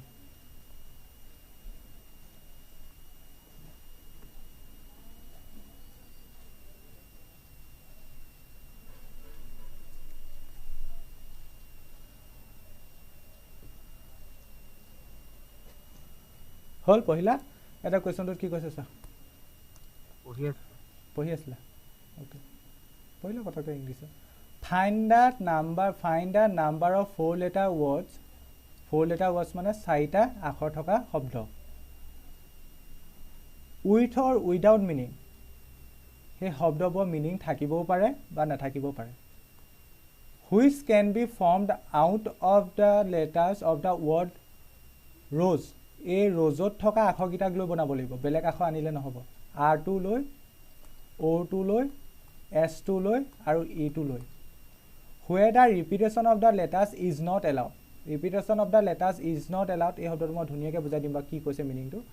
এটা ওপৰৰ পৰা চাব গ'লে কি কৈছে কথাটো তোমাক এটা শব্দ দিছে শব্দটো হৈছে ৰ'জ তাত যিকেইটা আখৰ আছে তাত কি আখৰ আছে এতিয়া R আছে O আছে S আছে E আছে এইকেইটাই আছে অ'কে এইকেইটাই আছে এতিয়া এই আখৰকেইটাক লৈ তুমি কিমানটা নতুন শব্দ বনাব পাৰা কৈছে আৰু শব্দটোত কেইটা লেটাৰ থাকিব লাগিব 4টা লেটাৰ থাকিব লাগিব সকলো শব্দতে 4টা লেটাৰ থাকিব লাগিব আৰু কিমানটা শব্দ বনাব পৰা সুধিছা শব্দবোৰ মিনিং থাকিবও পাৰে নাথাকিবও পাৰে এটা ধৰণে কেনে লিখিব পাৰা ৰ'জটো এটা লিখা আছে তুমি ধৰিলে এনেকৈ লিখিব পাৰা এইকেইটা শব্দ সোমাব লাগে ORSE এনেকৈ লিখিব পাৰা মিনিং থাকিব পাৰে এইটো কিবা মিনিং কৰিছে জানো না কৰা হ'ব পাৰে এইটো হ'ব পাৰে ধৰি লোৱা নতুন শব্দ এটা বনাব পাৰা, ধৰি লোৱা কি বনাব পাৰা SORE চোৰ শব্দ বুলি ইংলিছত কিবা এটা আছে চাগে, হ'ব পাৰে, মিনিং থাকিব পাৰে নাথাকিব পাৰে। ঠিক তেনেকৈ কি লিখিব পাৰা SEOR এনেকৈও হ'ব পাৰে। ঠিক তেনেকৈ ESOR এনেকৈও হ'ব পাৰে। ঠিক তেনেকৈ OERS এনেকৈও হ'ব পাৰে। জাষ্ট এই ROSE সোমাব লাগে। সোমাই তুমি কিমানটা ধৰণৰ শব্দ এনেকৈ বনাব পাৰিবা সুধিছে, কিমান এনেকৈ বনাই গৈ দিব পাৰিবা তুমি। এতিয়া তুমি এনেকৈ বনাই কাউণ্টিং কৰাটো পচিবল হয় জানো? ধৰি লোৱা ইয়াত 4টা 5টা পালাই, এনেকৈ তুমি মেনুৱেলি কেলকুলেট কৰা পচিবল হয় জানো? নহয়। সেই মেনুৱেলি কেলকুলেট কৰাটো পচিবল নহয় কাৰণে আমি এই ৰুলকেইটা শিকিলোঁ। ফাণ্ডামেণ্টেল প্ৰিন্সিপল অফ মাল্টিপ্লিকেশ্যন শিকিলোঁ আৰু ফাণ্ডামেণ্টেল প্ৰিন্সিপল অফ এডিশ্যন শিকিলোঁ। সেইকেইটা মানে আমাৰ শ্বৰ্টকাটটো এইটোৰ কামটো সহজ কৰি দিয়ে। ইউজটো সেইটোৱে। তুমি যদি ৰ'জ শব্দটোক লৈ পেলাই এতিয়া ৱৰ্ড বনাবলৈ যোৱা, তুমি বনাব পাৰিবা, নিজে বনাব পাৰিবা। কি হ'ব পাৰে? মিনিং থাকিব পাৰে নাথাকিব পাৰে। মই ক'লোৱে এইকেইটা লিখিলোৱে। আৰু তোমালোকে কোৱাচোন, তোমালোকে এটা কোৱা কি হ'ব পাৰে আৰু এই ইয়াত নথকা আৰু কি হ'ব পাৰে? আৰু ইয়াত যে এতিয়া লাষ্টৰ লাইনটো মনত ৰাখা। লাষ্টৰ লাইনটোত কি কৈছে? Where the repetition of the letters is not allowed. মানে যদি তুমি প্ৰথমতে এবাৰ আৰটো লিখি দিলা, আকৌ আৰটো পাছত আকৌ লিখিব নোৱাৰা। ঠিক আছে, আৰটো এবাৰ লিখিব পাৰিবা, বা অ'টো এবাৰ লিখিব পাৰিবা, এছটো এবাৰ ইউজ কৰিব পাৰিবা, ইটো এবাৰ ইউজ কৰিব পাৰিবা। সেইটোকে কৈছে ৰিপিট কৰিব নোৱাৰা, আখৰবোৰ ৰিপিট কৰিব নোৱাৰা। যিটো এবাৰ লিখিলা সেইটো এবাৰ মানে এবাৰ, ৰিপিট নহয় ইয়াত আখৰবোৰ। তোমালোকে ক'ব না বাৰু, কোৱা কিবা এটা শব্দ কোৱা, যিকোনো মিনিং থাকিব পাৰে নাথাকিব পাৰে। এইকেইটা লৈ মই চব লিখিলোঁ নি? নালিখা, অভিয়াছলি নালিখা, বহুত ওলাব। আৰু ইয়েছ হ'ব নেকি? যি কি হ'ব পাৰে, ORSE হ'ব পাৰে, সেইটো লিখিলোঁ নি? নালে OSER হ'ব পাৰে, যিকোনো তেনেকৈ গৈ থাকিব। এতিয়া তুমি তেনেকৈ মেনুৱেলি কেলকুলেট কৰি হিচাপ কৰাটো সম্ভৱ হয় জানো কেইটা ৱৰ্ড আছে? নহয়। সেইকাৰণে আমি ফাণ্ডামেণ্টেল প্ৰিন্সিপল অফ এডিশ্যন লগাবলগীয়া হ'ব পাৰে, বা ফাণ্ডামেণ্টেল প্ৰিন্সিপল অফ মাল্টিপ্লিকেশ্যন লগাই এইটো অংক কৰিব লাগিব। কুৱেশ্যনটো বুজি পালানে সকলোৱে? পালা? ঠিক আছে। বুজি নাপালে ক'বা দেই, কোনো লাজ নকৰিবা, চব অনলাইনত আছে, বুজি নাপালে ক'বা। এইটো লেচনত এটলিষ্ট লাজ নকৰিবা। কনফিউজন যদি থাকে মই ইমান ধুনীয়াকৈ কৈছোঁ, আৰু এইটো লেচন ইমান ডিটেইলছত নকয়, চ' ইমান সুবিধা নাপাবাও। যাৰ স্কুলত পঢ়াইছে তেওঁলোকে গম পাইছে কিমানটো লেভেলত পঢ়াইছে, আৰু যাৰ স্কুলত পঢ়োৱাও নাই তেওঁলোকে স্কুলত ইমান এক্সপেক্ট নকৰিবা। ভাল বেয়া কথা কোৱা নাই, সেইটো পচিবলো নহয়। স্কুলত ইমান ডিটেইলছত ক'বলৈ পচিবলো নহয়, কাৰণ এটা চেপ্টাৰৰ লগতে ইমান লাগি থাকিলেতো নহয়। মই টিচাৰ ভাল বেয়াৰ লগত কথা কোৱা নাই, পচিবল নহয়। টিচাৰটোতো মোতকৈ বহুত জনা টিচাৰ আছে, পঢ়াই থাকে, কিন্তু পচিবল নহয় ইমানখিনি কোৱা, বুজি পাইছা? চ' সেইকাৰণে ক'বলৈ চেষ্টা কৰিছোঁ, কথাখিনি মন দি শুনিবা, আৰু যদি বুজি নোপোৱা ইয়াতে সুধিবা। ঠিক আছে, তেন্তে ৱৰ্ড থাকিব লাগে, 4টা থাকিব লাগে। মই এনেই বাকচ এটা সহায়ত বুজাবলৈ চেষ্টা কৰিছোঁ। ধৰি লওক ৱৰ্ড 4টা থাকিব লাগে, সেইকাৰণে 4টা ঘৰ বনাই লৈছোঁ। ঠিক আছে, এতিয়া তোমাৰ ওচৰত আখৰ আছে 4টা আছে। এতিয়া তোমাৰ ইয়াত কিবা এটা আখৰ সোমাব, ইয়াত কিবা এটা আখৰ সোমাব, ইয়াত কিবা এটা আখৰ সোমাব, ইয়াত কিবা এটা আখৰ সোমাব, সেইমতে এটা শব্দ হ'ব। ঠিক তেনেকৈ তুমি ইয়াত বেলেগ এটা ভৰালা, ইয়াত বেলেগ এটা ভৰালা, ইয়াত বেলেগ এটা ভৰালা, ইয়াত বেলেগ এটা ভৰালা, সেইমতে এটা শব্দ হ'ব। ইয়াত বেলেগ এটা ভৰালা, ইয়াত আকৌ বেলেগ এটা ভৰালা, ইয়াত আকৌ বেলেগ এটা ভৰালা, আকৌ বেলেগ এটা ভৰালা, সেইমতে এটা শব্দ হ'ব। ইয়াত আকৌ বেলেগ কিবা এটা ভৰালা, ইয়াত আকৌ বেলেগ কিবা এটা ভৰালা, ইয়াত আকৌ বেলেগ কিবা এটা ভৰালা, আকৌ বেলেগ কিবা এটা ভৰালা। মানে এই বাকচবোৰ এটা আখৰ বুজাইছোঁ, বুজি পাইছানে? মই সেইটো বুজাবলৈ জাষ্ট এইটোক লৈছোঁ। এই বাকচবোৰ এটা আখৰ বুজাইছোঁ। মানে প্ৰথম আখৰটো ফিল কৰা ঘটনাটোক মই ইভেণ্ট A বুলি কৈছোঁ। প্ৰথম আখৰটো ফিল কৰা ঘটনাটো মই তোমালোকক বুজাবলৈ ইভেণ্ট A বুলি কৈছোঁ। জাষ্ট মই কৈ লৈছোঁ। ছেকেণ্ড ঘৰটো বুলি কোৱা বা ছেকেণ্ড আখৰটো বুলি কোৱা ফিল কৰা ইভেণ্টটোক মই ইভেণ্ট B বুলি কৈছোঁ। আগতে যেনেকৈ টাই পিন্ধাটো, তুমি ৰেড টাই পিন্ধিবানে ব্লু টাই পিন্ধিবা, এইটোক ইভেণ্ট A or B বুলি কৈছিলোঁ। বা ৰেড শ্বু পিন্ধিবানে ব্লু শ্বু পিন্ধিবা, তাক ইভেণ্ট A or B বুলি কৈছিলোঁ। ঠিক তেনেকৈ তুমি প্ৰথম আখৰটো ফিল কৰা যিটো ঘটনা হ'ব তাক মই A বুলি কৈছোঁ। ছেকেণ্ড আখৰটো ফিল কৰা যিটো ঘটনা হ'ব, যিহেতু 4টা আখৰ লাগে সেইকাৰণে 4টা ঘৰ দিছোঁ, ইভেণ্ট B বুলি কৈছোঁ। ঠিক তেনেকৈ তৃতীয় আখৰটো ফিল কৰা ঘটনাটোক C বুলি কৈছোঁ, আৰু চতুৰ্থ আখৰ ফিল কৰা ঘটনাটোক D বুলি কৈছোঁ। আৰু তোমাৰ হাতত অপশ্যন আছে 4টা আছে, 4টা আখৰ আছে, টোটেল 4টা আছে।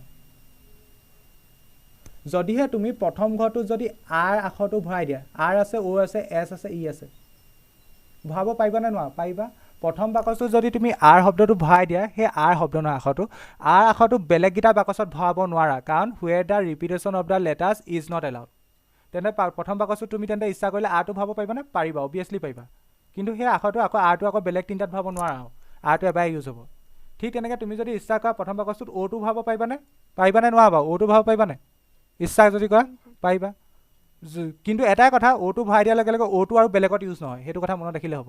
ঠিক তেনেকৈ তুমি প্ৰথম বাকচটোত এছটো ভৰাব পাৰিবানে? অবভিয়াছলি পাৰিবা, কিন্তু এটাই কথা এছটো আকৌ পাছত ইউজ নহয় আৰু। ঠিক তেনেকৈ প্ৰথম বাকচটোত তুমি ইচ্ছা কৰিলে ইউ ভৰাব পাৰিবা, মানে আখৰটো ষ্টাৰ্টিংটো তুমি ইচ্ছা কৰিলে আৰৰ পৰাও কৰিব পাৰা, আৰ আখৰটোৰ পৰাও কৰিব পাৰা। আখৰটো মানে যিটো এ মানে কি প্ৰথম আখৰ মানে আখৰটো ষ্টাৰ্টিং তুমি অ'ৰ পৰাও আৰৰ পৰাও কৰিব পাৰা, ইচ্ছা কৰিলে অ'ৰ পৰাও কৰিব পাৰা, ইচ্ছা কৰিলে এছৰ পৰাও কৰিব পাৰা, ইচ্ছা কৰিলে ইৰ পৰাও কৰিব পাৰা। তেন্তে মানে প্ৰথম ঘৰটোত ইচ্ছা কৰিলে আৰটোও সোমাব পাৰে, ইচ্ছা কৰিলে তুমি অ'টোও ভৰাব পাৰা, ইচ্ছা কৰিলে তুমি এছটোও ভৰাব পাৰা, ইচ্ছা কৰিলে তুমি ইটোও ভৰাব পাৰা। তেন্তে তুমি প্ৰথম ঘৰটোত কেইটা ধৰণে আখৰকেইটা ভৰাব পাৰিবা বা কেইবাৰ ভৰাব পাৰিবা? কেইটা ধৰণে? 4টা। সেইটো কথা সকলোৱে বুজি পালা নাই? কোৱা, সেইটো কথা বুজি পালা নাই? পালা? ঠিক আছে। হিমাংশুৰ নাম লৈছোঁ মানে এইটো নহয়, চবকে কৈছোঁ মই হিমাংশু মাথো নানাৰ কাৰণে কৈছোঁ। ইয়াত ৰিপিট নহয়, কিছুমানত হ'ব পাৰে, ইয়াত লিখি দিছে সেইটো লিখি দিব। ক'ত ৰিপিট হয় ক'ত ৰিপিট নহয় সেইটো ডাটা কুৱেশ্যনত কৈ দিব, সেইটো তোমালোকে টেনশ্যন ল'ব নালাগে, কুৱেশ্যনত কৈ দিব। কেতিয়াবা কৈ দিব হুৱেৰ ৰিপিটেশ্যন ইজ এলাউড, তেতিয়া আমি অকণমান বেলেগকৈ ভাবিম। অ'কে তেন্তে প্ৰথম ঘৰটোত তুমি আখৰকেইটা বা আখৰ ৱৰ্ডকেইটা মানে লেটাৰকেইটা 4টা ধৰণে ভৰাব পাৰিবা। ছাপ'জ তুমি মই এনেই ধৰি লৈছোঁ, ছাপ'জ তুমি প্ৰথম ঘৰটোত আৰ আখৰটো দিলা, তেন্তে ছেকেণ্ড ঘৰটোত এইবাৰ আৰ নাহে আৰু ছেকেণ্ড ঘৰটোত আৰটো গ'ল আৰু আৰটো বাদ দি কি হ'ব পাৰে? তুমি ইচ্ছা কৰিলে অ'টো ভৰাব পাৰিবা, ইচ্ছা কৰিলে তুমি যদি অ'টো নভৰাওঁ বুলি ভাবা, নাই মই ছেকেণ্ড আখৰটো এছহে দিম, সেইটো দিব পাৰা। নাই মই ছেকেণ্ড আখৰটো নিদিওঁ, এছ নিদিওঁ, ই দিওঁ, কিন্তু তুমি আৰটো ভৰাব নোৱাৰা। তেন্তে ছেকেণ্ড ঘৰটো ফিল আপ কৰা তোমাৰ কেইটা ৱে আছে, কেইটা ধৰণ আছে? 3টা। তুমি হয়তো অ' দিব লাগিব, নহয়তো এছ দিব লাগিব, নহয়তো ই দিব লাগিব, এই 3টা আছে। ছাপ'জ ধৰি লৈছোঁ তুমি এছটো দিছিলা, এছটো দিছিলা, তেন্তে এইবাৰ এছটো এই থাৰ্ড বাকচটো ৰিপিট হ'ব জানো? নহয়, কাৰণ ৰিপিটেশ্যনটো নট এলাউড কৈছে। তেন্তে তোমাৰ হাতত 2টা অপশ্যন আছে, থাৰ্ড বাকচটোত হয়তো তুমি অ'টো দিব লাগিব, নহয়তো কি দিব লাগিব? ইটো দিব লাগিব। তেন্তে ইয়াত কেইটা ধৰণ আছে তোমাৰ ওচৰত? কেইটা আছে? 2টা। ছাপ'জ তুমি কোনোবা এটা দিলা, ইটো দিলা, এনেই ধৰি লৈছোঁ ইটো দিলা, তেন্তে থাৰ্ডটোৰ কাৰণে কেইটা আখৰ থাকিলে? একদম 100% এটাই থাকি যাব, মইতো এক্সাম্পলৰ কাৰণে কৈছোঁ, এইকেইটা যিকোনো হ'ব পাৰে। তুমি ষ্টাৰ্টিংটো আৰৰ পৰা নকৰি অ'ৰ পৰাও কৰিব পাৰা, সেইটো মই জাষ্ট এক্সাম্পল, এইটো ধৰি ল'বা যে আৰৰ পৰাই কৰিব লাগিব, সেইটোকে মই বুজাই আছোঁ। আৰু এই প্ৰথম ঘৰটোত আৰো হ'ব পাৰে, অ'ও হ'ব পাৰে, এছো হ'ব পাৰে, ইও হ'ব পাৰে, মানে প্ৰথম ঘৰটোত 4টা ধৰণে আখৰকেইটা সোমাব পাৰে। এতিয়া প্ৰথম ঘৰটোত এটা আখৰ ফিক্স হৈ যাব, এটা ওৱান লেটাৰ ইজ ফিক্স, এটা আখৰ ফিক্স হৈ যাব। এতিয়া সেই আখৰটো ছেকেণ্ড ঘৰত ৰিপিট নহয়, তেন্তে তোমাৰ হাতত কেইটা লেটাৰ থাকিলে? 3টা লেটাৰ থাকিলে, সেইকেইটাক তুমি 3টা ধৰণে দিব পাৰা। ছেকেণ্ড ঘৰটোত তাত এটা লেটাৰ ফিক্স হৈ গ'ল, 1 লেটাৰ ইয়াত ফিক্স হৈ গ'ল। এতিয়া প্ৰথমটোত এটা আখৰ ফিক্স হৈ গ'ল, ছেকেণ্ডটোত এটা আখৰ ফিক্স হৈ গ'ল, থাৰ্ডটোৰ কাৰণে তোমাৰ ওচৰত কেইটা অপশ্যন থাকিলে? 2টা থাকিব, যিকোনো এটা দিব লাগিব। ইয়াত এটা ফিক্স হৈ গ'ল, আৰু ফ'ৰটোত এটাই থাকিব। এই কথাটো বুজি পালা নাই সকলোৱে? কোৱা, এই কথাটো বুজি পালা নাই? পালা? অ'কে, এতিয়া মই তোমালোকৰ কথা এটা সুধিম। তোমালোকে অকণমান মনোযোগেৰে ক'বা। মই 2টা শব্দৰ কথা কৈছিলোঁ, এটা কৈছিলোঁ এন আৰু এটা শব্দ কৈছিলোঁ অ'ৰ। এইকেইটা যদি আমি ডিচাইড কৰিব পাৰোঁ, তেন্তে আমি কৈ দিব পাৰিম FMP লাগিবনে, FPM লাগিবনে, FPA লাগিব, মানে ফাণ্ডামেণ্টেল প্ৰিন্সিপল অফ মাল্টিপ্লিকেশ্যন লাগিবনে, ফাণ্ডামেণ্টেল প্ৰিন্সিপল অফ এডিশ্যন লাগিব। এতিয়া কথাটো মন কৰা, ইয়াত এটা ডিষ্টিংকৈ কথা এটা কৈছে, ডিষ্টিংকৈ কোৱা কথাটো কি? এইটো 4 লেটাৰ ৱৰ্ড, মানে 4টা আখৰ থাকিবই লাগিব। তেন্তে যদি তুমি প্ৰথম ঘৰটো ফিল আপ কৰা, অনলি প্ৰথম ঘৰটো ফিল আপ কৰিলে হ'ব জানো? প্ৰথম ঘৰটো ফিল আপ কৰি বাকীকেইটা ফিল আপ কৰিব লাগিব নে নালাগে? লাগিব। যদি তুমি প্ৰথম ঘৰটো ফিল আপ কৰা, মানে ইভেণ্ট এটো যদি কৰা, তেন্তে তুমি ইভেণ্ট বিটো মাষ্ট বি কৰিব লাগিবই। যদি তুমি ইভেণ্ট ঠিক তেনেকৈ ইভেণ্ট চিটোও কৰিব লাগিব, ঠিক তেনেকৈ তুমি ইভেণ্ট ডিটো কৰিব লাগিব। যদি তুমি 3টা ইভেণ্ট কৰা, তেন্তে আখৰ কেইটা থাকিব? 3টা থাকিব। যদি তুমি 2টা ইভেণ্ট ফিল আপ কৰা, তেন্তে আখৰ কেইটা থাকিব? 2টা থাকিব। কিন্তু তোমাক কুৱেশ্যনটো ডাইৰেক্ট কৈ দিছে 4টা আখৰ থাকিবই লাগিব, শব্দটোত কেইটা আখৰ থাকিব লাগিব? 4টা আখৰ থাকিবই লাগিব। তেন্তে এই প্ৰথম ঘৰটো ফিল আপ হ'ব লাগিব, ছেকেণ্ড ঘৰটো ফিল আপ হ'ব লাগিব, থাৰ্ড ঘৰটো ফিল আপ হ'ব লাগিব, ফ'ৰ্থ ঘৰটো ফিল আপ হ'ব লাগিব। প্ৰথম ঘৰটো ফিল আপ হোৱাটো মই এ বুলি ধৰিছোঁ, ছেকেণ্ড ঘৰটো ফিল আপ হোৱাটো বি বুলি ধৰিছোঁ, থাৰ্ড ঘৰটো ফিল আপ হোৱাটো চি বুলি ধৰিছোঁ, ফ'ৰ্থ ঘৰটো ফিল আপ হোৱাটো ডি বুলি ধৰিছোঁ। তেন্তে এই ইভেণ্টটো যদি হয়, তেন্তে বিটো হ'বই লাগিব, মাষ্ট বি, নহ'লে কেনেকৈ হ'ব? 3টা আখৰ হৈ যাব। তেন্তে চিটো হ'বই লাগিব, মাষ্ট বি, ডিটো হ'বই লাগিব, মাষ্ট বি। সেইকাৰণে মাজত শব্দটো কি আহিব? ইভেণ্টৰ মাজৰ শব্দটো কি আহিব? এণ্ড শব্দটো আহিব। এইডোখৰলৈ বুজি পালা নাই? কোৱা, এইডোখৰলৈ বুজি পালা নাই? সকলোৱে বুজি পালা তেন্তে তেন্তে ইয়াত টোটেল ৱেজ কেইটা আছে তোমালোকে মোক কৈ দিয়া টোটেল ৱেজ কেইটা আছে 4 4 × 3 × 2 × 1 4 × 12 24 তেন্তে তুমি এনেকুৱা কেইটা শব্দ বনাব পাৰা মই যে অথনি বনাইছিলোঁ তেনেকৈ 24টা বনাব পাৰা RSEO SREO তোমালোকে হয় নাই ভেৰিফাই কৰি চাবাচোন 100% 24টা ওলাব তাতকৈ এটা বেছি বনাব নোৱাৰা যদি বনোৱা ৰিপিটেশ্যন হ'ব শব্দবোৰ ৰিপিটেশ্যন নোহোৱাকৈ 24টা বনাব পাৰিবা তেন্তে কেইটা আখৰ বনাব পাৰিবা আখৰ নে শব্দ বনাব পাৰিবা 24টা শব্দ বনাব পাৰিবা আখৰ শব্দ মই কনফিউজ কৰি দিছোঁ 24টা শব্দ বনাব পাৰিবা কনচেপ্টটো বুজি পালা নাই মই লিখাই দিম এতিয়া কনচেপ্টটো বুজি পালা নাই ধুনীয়াকৈ ইয়াত আৰু এটা কথা কওঁ কুৱেশ্যনবোৰ ধুনীয়াকৈ মই যেনেকৈ বস্তুখিনি লিখি যাবা যিবোৰ এনেই বাকচ চাকচ বনাইছোঁ সেইখিনিও লিখি যাবা তেতিয়া বুজিবলৈ সুবিধা হ'ব হা এইবোৰ এনেকৈ লিখি যায় একো হেৰি কৰিব নালাগে লিখি যাবা ধুনীয়াকৈ লিখি যাবা মই যে ইয়াত বাকচখিনি বনালোঁ এনেকৈ এন লিখিছোঁ চব লিখি যাবা কিনা যে এনেকৈ লিখিছোঁ কিনা যে আখৰকেইটা যে এক্সট্ৰাকৈ দেখাইছিলোঁ R, O, S, E তেনেকৈ লিখি ল'বা ওপৰত এইকেইটা লিখিবা এতিয়া লিখা তেন্তে টোটেল তলত আমি তেন্তে আনচাৰ কি লিখিম ইয়াত আনচাৰ দুটা লাইনতে ওলাই যাব এতিয়া এটা লাইন লিখিলে হৈ যায় টোটেল ইয়াত কি সুধিছিলে find the total number of 4 letter words বা required number of 4 letter words যি লিখা আৰু total number of 4 letter words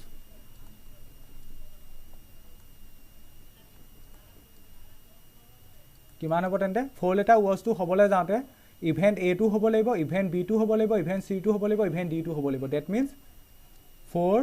পূৰণ 3 পূৰণ 2 পূৰণ 1 ডেট মিনছ 24টা তুমি তেন্তে টোটেল কেইটা শব্দ পাবা 24টা শব্দ পাবা ভেৰিফাই কৰি চাব পাৰা ঘৰত কৰি চাবাচোন এনেই এটা কুৱেশ্যন হয় নে নহয় ভেৰিফাই অবভিয়াছলি হ'ব আৰু 24টাতকৈ বেছি এটাও লিখিব নোৱাৰা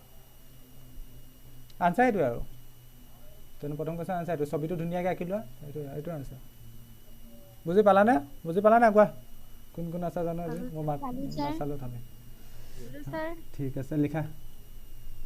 8টা ৰাস্তাবিয়া হিমাংশু মালাচী মানস মুন নেভাৰ টেলে লাই এনিৱানে কোন বাৰু তোমাক চিনি পোৱা নাই প্ৰিয়ংকা ৰাজমণি কোন বাৰু নেভাৰ টেলে লাই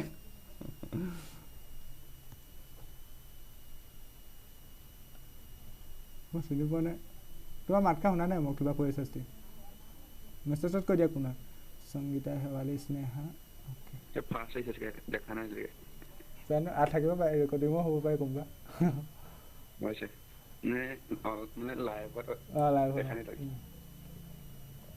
নোট কৰিলা নি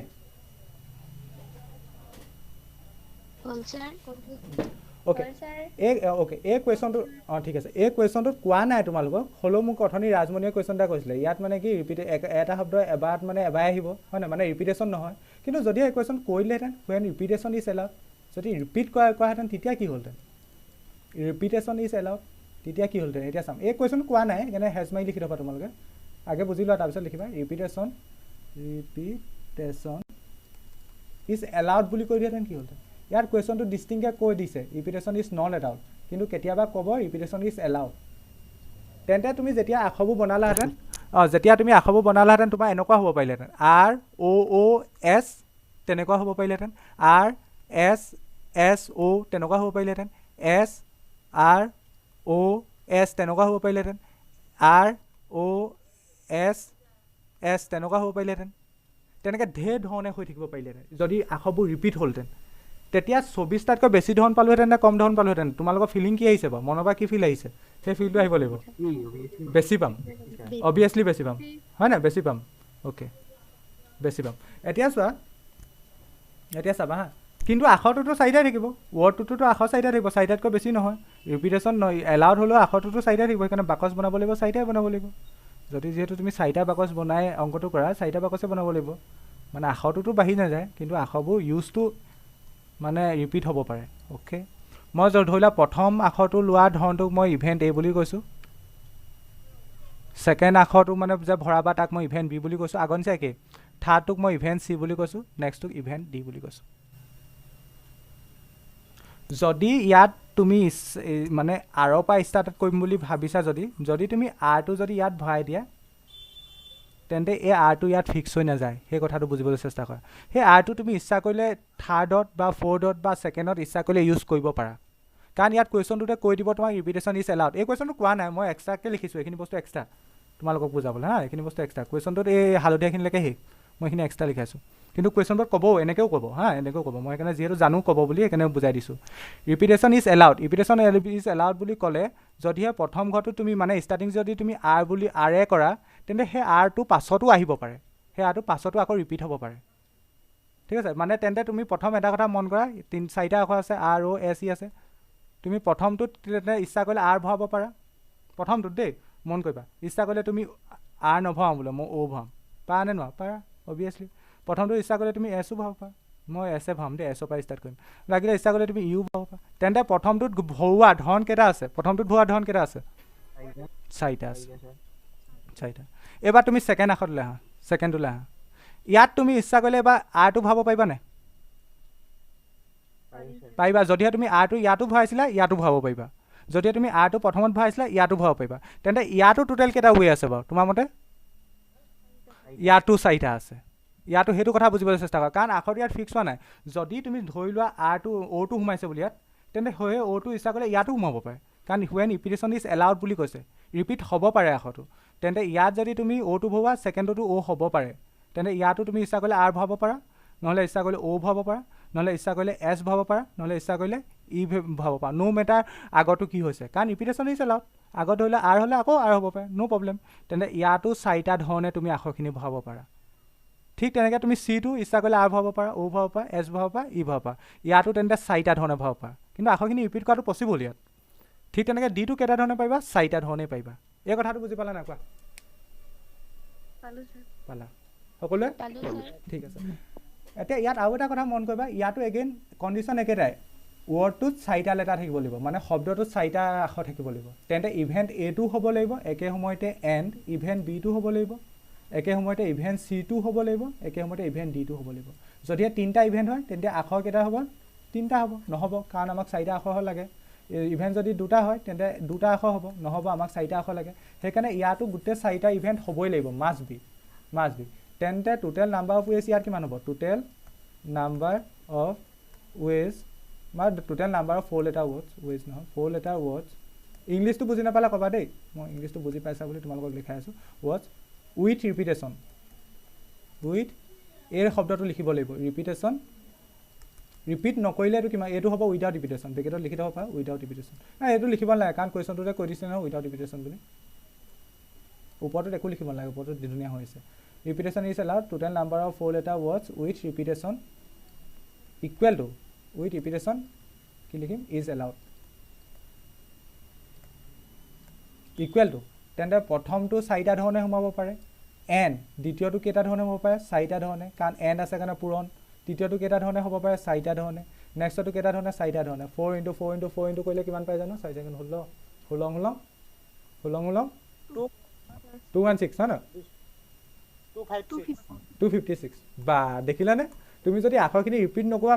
তেতিয়া জাষ্ট 24টা শব্দহে পাবা কিন্তু তুমি আখৰটো যদি ৰিপিট কৰোৱা তেন্তে টোটেল কেইটা আখৰ ওলাব তেনেকুৱা 4টা লেটাৰ থকা মিনিঙৰ উইদাউট মিনিং থাকিব পাৰে নাথাকিব পাৰে 256টা ৱৰ্ড এতিয়া তুমি সেইটোকে ভাবি চাচোন এইটো কাম যদি মই মেনুৱেলি কৰিব গ'লোহেঁতেন ধৰি লোৱা এই ফাণ্ডামেণ্টেল প্ৰিন্সিপল অফ মাল্টিপ্লিকেশ্যনটো নাথাকিলেহেঁতেন মেনুৱেলি কৰিব গ'লোহেঁতেন তেন্তে কিমান টান হ'লহেঁতেন 256টা শব্দ লিখি পেলাই কেলকুলেট কৰাটো কিমান টান আৰু টাইম কনজিউমিং হ'লহেঁতেন কিন্তু আমি একদম 1 মিনিটত কৰি দিব পাৰিছোঁ অংক জনা মানুহে 1 ছেকেণ্ডত কৰি দিব পাৰিব ৰিপিটেশ্যন হ'লে 256টা ৰিপিটেশ্যন নহ'লে 24টা একদম 1 ছেকেণ্ডত কিন্তু যদি আমি মেনুৱেলি কৰিব যাওঁ বহুত টাইম লাগিব চ' সেইটোৱে আমাৰ মেথছৰ ইউজ দেখিলা মেথছে কিমান কাম সহজ কৰি দিয়ে তেতিয়া আমাৰ মেথছৰ প্ৰেক্টিকেল ইউজ আমি নে ভাবি থাকোঁ যে মেথছবোৰ এনেই কৰি থাকোঁ তেনেকুৱা মেথছৰ প্ৰেক্টিকেল ইউজ এইটোৱে total number of 4 letters word with কি দিছে এইটো কি কৈছা total number of 4 letters with repetition is allowed এই কনচেপ্টবোৰে ক'ত লগাই জানানে আমাৰ ডেইলি লাইফত যে আমাৰ ফোন নম্বৰবোৰ বনাই যে আমাৰ ATM নম্বৰবোৰ বনাই যে তাত লগায় কেতিয়াবা ভাবিছানে একে ফোন নম্বৰ দুটা হয় জানো নহয় কিমান ধৰণে মিক্স হয় কিমান ধৰণে ATM নম্বৰটো মিক্স হয় বহুত ধৰণে মিক্স হ'ব পাৰে এই কনচেপ্টবোৰ ঘূৰি পকি গোটেইখিনি আমাৰ এইবোৰ ডেইলি লাইফত যে ATM নম্বৰ কাৰ্ডৰ নম্বৰ ফোন নম্বৰ কেতিয়াবা ভাবি চাবাচোন আমাৰ 10টা নম্বৰ থাকে হয় কিন্তু ৰিপিট হয় জানো মানে তোমাৰ যিটো নাম্বাৰ সেইটো নাম্বাৰ মোৰ ছেম টু ছেম কেতিয়াও নাথাকে মোৰ ওচৰত এটা হ'লেও বেলেগ থাকিব একদম ডিষ্টিং হয়নে এইবোৰ কনচেপ্টে লাগে ঘূৰি পকি এইবোৰ কনচেপ্টে লাগে মানে এই চেপ্টাৰটো প্ৰেক্টিকেল লাইফতো বহুত ইউজ আছে মানে ATM কাৰ্ডতো নকবাই আৰু ATM কাৰ্ড বা একাউণ্ট নম্বৰ সেইবোৰত মানে বহুত ইউজ আছে এই চেপ্টাৰটো বুজি পালা নাই এই কুৱেশ্যনটো বুজি পালা নাই বেছি শ্ল' হৈছে নি বেছি শ্ল' হৈছে নি নাই হোৱা ছাৰ নাই ছাৰ লিখা হ'ল নেক্সটলৈ যাওঁ এইখিনি লিখি লোৱা এইখিনি এই কুৱেশ্যনটো আহিলে কিন্তু এই তলৰখিনি লিখিব নালাগে বগাখিনি লিখিব নালাগে মই এনেই জাষ্ট জানিবলৈ লিখিলোঁ ৰিপিটেশ্যন দিছিল আৰু মাৰ্কছ কিমান আহিছে তাৰ পৰা গম পাই নেকি মাৰ্কছ কিমান আহিব 6 7 এৰিম বুলি নাভাবিবা সেই মাৰ্কছ চাই এৰিম বুলি নাভাবিবা খালি ইম বুলি ভাবা নাই পঢ়িম বুলি ভাবিছোঁ ছাৰ অঁ বেছি পঢ়িম বুলি পঢ়িলে বেছি ভাল লাগিব মই 11 মই ইমান একচুৱেলি মই 11 মানে পৰীক্ষাবোৰ কলেজ চলেজে পাতে যে মই ইমান ফ'কাছ নকৰোঁ কিমান মাৰ্কছ চাৰ্কছ আহে চ' সেৱা অফিচিয়েল যদি হেৰি আছে চাই ল'বা মই ৱেবছাইটত গ'লে গোটেইখিনি পাই যায় সেৱা তোমালোকৰ সেৱা নহয় হায়াৰ ছেকেণ্ডেৰী ৱেবছাইটত যাবা চব পাবা চিলেবাছ মই বাৰু ইমান এইবোৰ ফ'কাছ নকৰোঁ আৰু কিমান আহে মেবি 7 মান আহিব চাগে অঁ তোমালোকৰ চিলেবাছ ৰিডিউচ কৰিছিলে নাগা নহয় অঁ নাগা ঠিকে কওঁ তোমালোকৰ কৈ ৰিডিউচ কৰিছে তেনেহ'লে আজি পঢ়াইছোঁ কাৰণে পাহৰি থাকিব ঠিক আছে নেক্সট 2 নম্বৰ কুৱেশ্যনটো এবাৰ নিজে পঢ়া তাৰপিছত মই বুজাম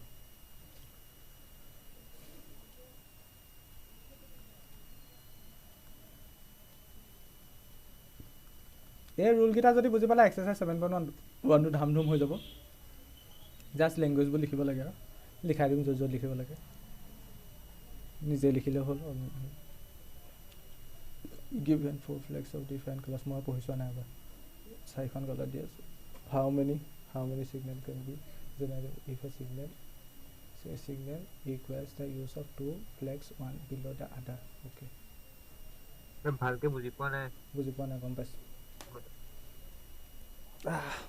ফ্লেগ মানে জানা না পতাকা সৰু পতাকা কথা কৈছে ধৰি লোৱা এই আমাৰ যে আমাৰ এই ৰিলে দৌৰ বা চিলেটো যে পতাকা লৈ দৌৰ যে তোমালোকে দৌৰিছিলা নাই জানো তেনেকুৱা পতাকা কথা কৈছে সৰু আৰু নেশ্যনেল ফ্লেগখনৰ কথা কোৱা নাই বাৰু কি কৈছে এতিয়া কুৱেশ্যনটো চোৱা given 4 flags of different colors how many different signal can be generated if a signal requires the use of 2 flags one below the other তোমাৰ ওচৰত 4খন ফ্লেগ আছে আৰু প্ৰত্যেক 4খনৰ কালাৰবোৰ বেলেগ বেলেগ মানে এখন যদি ৰঙা হয় বাকীখন বগা তেনেকুৱা বেলেগ কালাৰ হ'ব লাগিব বেলেগ colour how many different signals can be generated এতিয়া তুমি এই ফ্লেগবোৰ লৈ পেলাই ছিগনেল বনাব লাগে ধৰি লোৱা এটা কথা এনেই জানা ন তোমালোকে আমি ফ্লেগ ইউজ কৰি ধৰি লোৱা ৰেল চেলৰ কাৰণে যে ৰেলৰ মানে ষ্টেচন মাষ্টাৰ যে পতাকা দেখাই যায় দেখিছাই চাগে সেইখন আমাৰ ৰেডটোৱে কি কৰে মানে বিপদৰ সংকেত দিয়ে ৰেড থাকিলে যে ট্ৰেইন ৰখাই দিয়ে সেইবোৰ কথা সৰু সৰু কথাবোৰ জানাই আৰু ট্ৰেইনটো ৰেলৱেটোতো ফ্লেগৰ বহুত ইউজ হয় ঠিক তেনেকৈ মানে ধৰি লোৱা এটা ছিগনেল বনোৱা হৈছে আৰু ছিগনেলটো বনাবলৈ 2খন ফ্লেগ ইউজ কৰে একে সময়ত 2খন ফ্লেগ ইউজ কৰে মানে 2খন ফ্লেগ লৈ ধৰি লোৱা হাততে লৈছে মোক দেখি আছা ন তোমালোকে এখন ফ্লেগ এনেকৈ ওপৰত লৈছে এখন ফ্লেগ এনেকৈ তলত লৈছে ধৰি লোৱা এনেকৈ লৈছে সেইটো মানে এটা ছিগনেল কথাটো বুজি পালা ঠিক তেনেকৈ হিমাংশুৱে এখন ফ্লেগ ধৰিছে আৰু আনখন এখন ফ্লেগ ধৰিছে মানে হিমাংশুৱে এটা ছিগনেল দিছে ঠিক তেনেকৈ বেলেগ এটা ল'ৰা ধৰি লোৱা ৰাজমণিয়ে এখন ছিগনেল মানে ফ্লেগ ধৰিছে এখন হাতত এখন ফ্লেগ ধৰিছে এখন হাতত মোৰ মানে ওপৰতলৈ মানে ৰাজমণিয়ে এটা ছিগনেল বুজাইছে ঠিক আছে টোটেল ফ্লেগ আছে 4খন আছে ধৰি লোৱা মই এখন ফ্লেগ এখন লৈছোঁ এখন মানে 2খন ফ্লেগ ইউজ কৰি মই এটা ছিগনেল বুজাইছোঁ ঠিক তেনেকৈ হিমাংশুৱে 2খন ফ্লেগ ইউজ কৰি এটা ছিগনেল বুজাইছে ঠিক তেনেকৈ ৰাজমণিয়ে 2খন ফ্লেগ ইউজ কৰি মানে এটা ছিগনেল বুজাইছে সেই কুৱেশ্যনটোকে কৈছে তেনেকুৱা ছিগনেল মানে হাউ মেনি ডিফাৰেণ্ট ছিগনেল তেনেকৈ বনাব পাৰি 2খন ফ্লেগ ইউজ কৰি আৰু ফ্লেগখন কেনেকৈ ইউজ কৰিব লাগিব ওৱান বিল' দ্য আদাৰ মানে এখন যদি এনেকৈ এখন ওপৰকৈ লোৱা এখন তলকৈ লোৱা মোক দেখি আছা সকলোৱে এনেকৈ যদি এনেকৈ লোৱা তেনেকুৱাকৈ আৰু সেইটো কথা কৈছে কুৱেশ্যনটো বুজি পালানে কেনেকৈ কৰিব লাগিব সেইটো বাদ দিয়া কুৱেশ্যনটো বুজি পালানে পাইছোঁ ছাৰ পাইছোঁ টোটেল ফ্লেগ আছে 4খন অলপ গম পাইছোঁ টোটেল ফ্লেগ আছে 4খন given 4 flags of different colour প্ৰত্যেকখন ফ্লেগৰ কালাৰ বেলেগ বেলেগ মই ধুনীয়াকৈ লিখি বুজাম মই মুখত আগে কৈ লৈছোঁ how many different signal can be generated if a signal requires the use of 2 flags one below' the other এতিয়া তুমি ছিগনেল বনাব লাগে এটা ছিগনেল বনাবলৈ ৰিকুৱাৰমেণ্টটো কি 2খন ফ্লেগ ইউজ কৰিব লাগিব ইউজিং 2 ফ্লেগছ দুখন ফ্লেগ ইউজ কৰি ছিগনেল বনাব লাগে ধৰি লোৱা মই নিজেই মই ধৰি লোৱা 4খন ফ্লেগৰ ভিতৰত এখন ধৰি লোৱা ল'লোঁ ৰঙা এখন ল'লোঁ হালধীয়া এখন ল'লোঁ ধৰি লোৱা ৰঙা আৰু হালধীয়া আছিলে মই এনেকৈ ধৰি আছোঁ ধৰি লোৱা তেনে মই মানে এটা ছিগনেল বুজাইছোঁ ঠিক আছে মই এটা ছিগনেল বুজাইছোঁ কাৰণ ছিগনেলত দুখন ফ্লেগ ইউজ হয় বুলি কৈছে ঠিক তেনেকৈ ধৰি লোৱা চলেমান বা কোনোবাই এখন ফ্লেগ এখন লৈছা এখন ফ্লেগ এখন হাতত লৈছা যিহেতু দুখন ফ্লেগ লৈছা ডেট মিনছ তুমি এটা ছিগনেল বুজাইছা তেনেকৈ মানে এটা ছিগনেল বুজাবলৈ দুখন ফ্লেগ ইউজ কৰে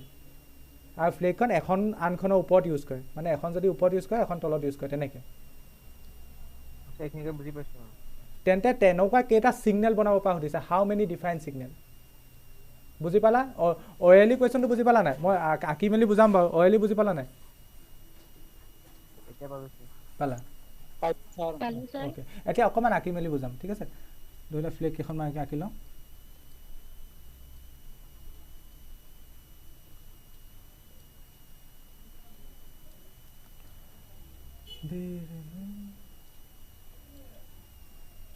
এইটো লেচনত খপজপ নকৰিবা খালি বস্তুবোৰ লাহে লাহে বুজিব চেষ্টা কৰিবা চব বুজি পাবা খপজপ কৰিলে গ'ল আৰু সাঁচিটো ফাঁচি কালাৰ কি লওঁ ধৰি লোৱা হালধীয়া লৈছোঁ ফেভাৰেট কালাৰ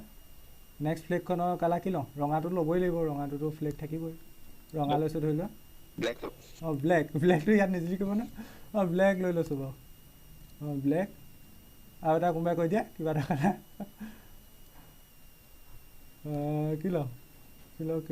বগা লৈছোঁ হালধীয়া ল'লোঁ শান্তি অ'কে এইখন ফ্লেগ দেই তোমাৰ ওচৰত 4খন ফ্লেগ আছে এখন য়েল্ল' ধৰি লোৱা এখন ৰেড এখন ব্লেক আৰু এখন কি হোৱাইট অ'কে তুমি এতিয়া ছিগনেল বনাবা এতিয়া ছিগনেলৰ ষ্ট্ৰাকচাৰটো কেনেকুৱা সেইটো বুজি পাব লাগিব ছিগনেলৰ ষ্ট্ৰাকচাৰটো কেনেকুৱা ছিগনেলটো বনাওঁতে দুখন ফ্লেগ ইউজ কৰে মানে ছিগনেলটো মানে ধৰি লোৱা এখন বৰ্ডো হ'ব পাৰে ছিগনেল মানে কি এখন ধৰি লোৱা ৰেক্টেংগুলাৰ বৰ্ডো হ'ব পাৰে তাত ধৰি লোৱা এখন ফ্লেগ ওপৰত লগাইছা আৰু এখন ফ্লেগ তলত লগাইছা সেই কথাটো কেনেকৈ গম পালোঁ তেনেকৈ লগাইছা বুলি কাৰণ ইয়াত কৈ দিছে ওৱান বিল' দ্য আদাৰ মানে এখন ফ্লেগ যদি তুমি ওপৰত লগোৱা আনখন ফ্লেগ তলত লগাব লাগিব মানে ফ্লেগটো এনেকুৱা টাইপৰ মানে ছিগনেলটো এনেকুৱা টাইপৰ ফ্লেগটো নহয় আৰু ওপৰতো এখন ফ্লেগ আছে ধৰি লোৱা ওপৰতো এখন ফ্লেগ আছে আৰু তলতো এখন ফ্লেগ আছে ছিগনেলটো এনেকুৱা টাইপৰ এতিয়া তুমি যদি ইচ্ছা কৰা মানে আৰু ছিগনেল এটা দুখন ফ্লেগ ইউজ হয় এটা ছিগনেলত দুখন ফ্লেগ ইউজ হয় তুমি যদি ইচ্ছা কৰা ছিগনেলটো কেনেকৈ বনাব পাৰা ধৰি লোৱা তুমি ওপৰত হালধীয়াখন দিছা আৰু তলত কি দিছা ৰঙাখন দিছা ইচ্ছা কৰিলে এনেকৈ বনাব পাৰা অভিয়াছলি পাৰা তুমি যদি ইচ্ছা কৰা ছিগনেলটো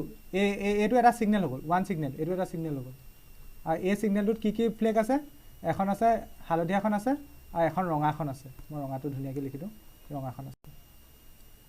তুমি যদি ইচ্ছা কৰা ছিগনেলটো নাই মই এনেকৈ ছিগনেল নবনাওঁ এইখন ফ্লেগ লৈ নবনাওঁ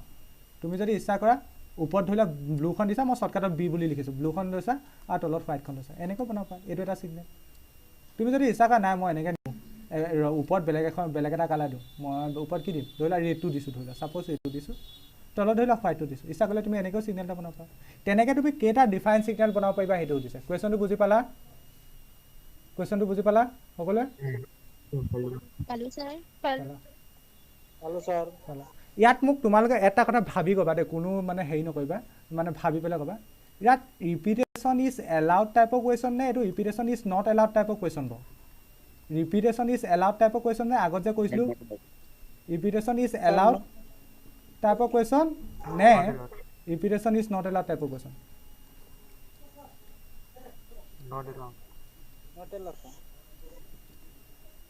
চোৱা নট এলাউড বহুতে নট এলাউড কৈছা শুনি ভাল লাগিছে ছোৱালীকেইজনীয়ে নাই কোৱা মে বি বুজি পোৱা নাই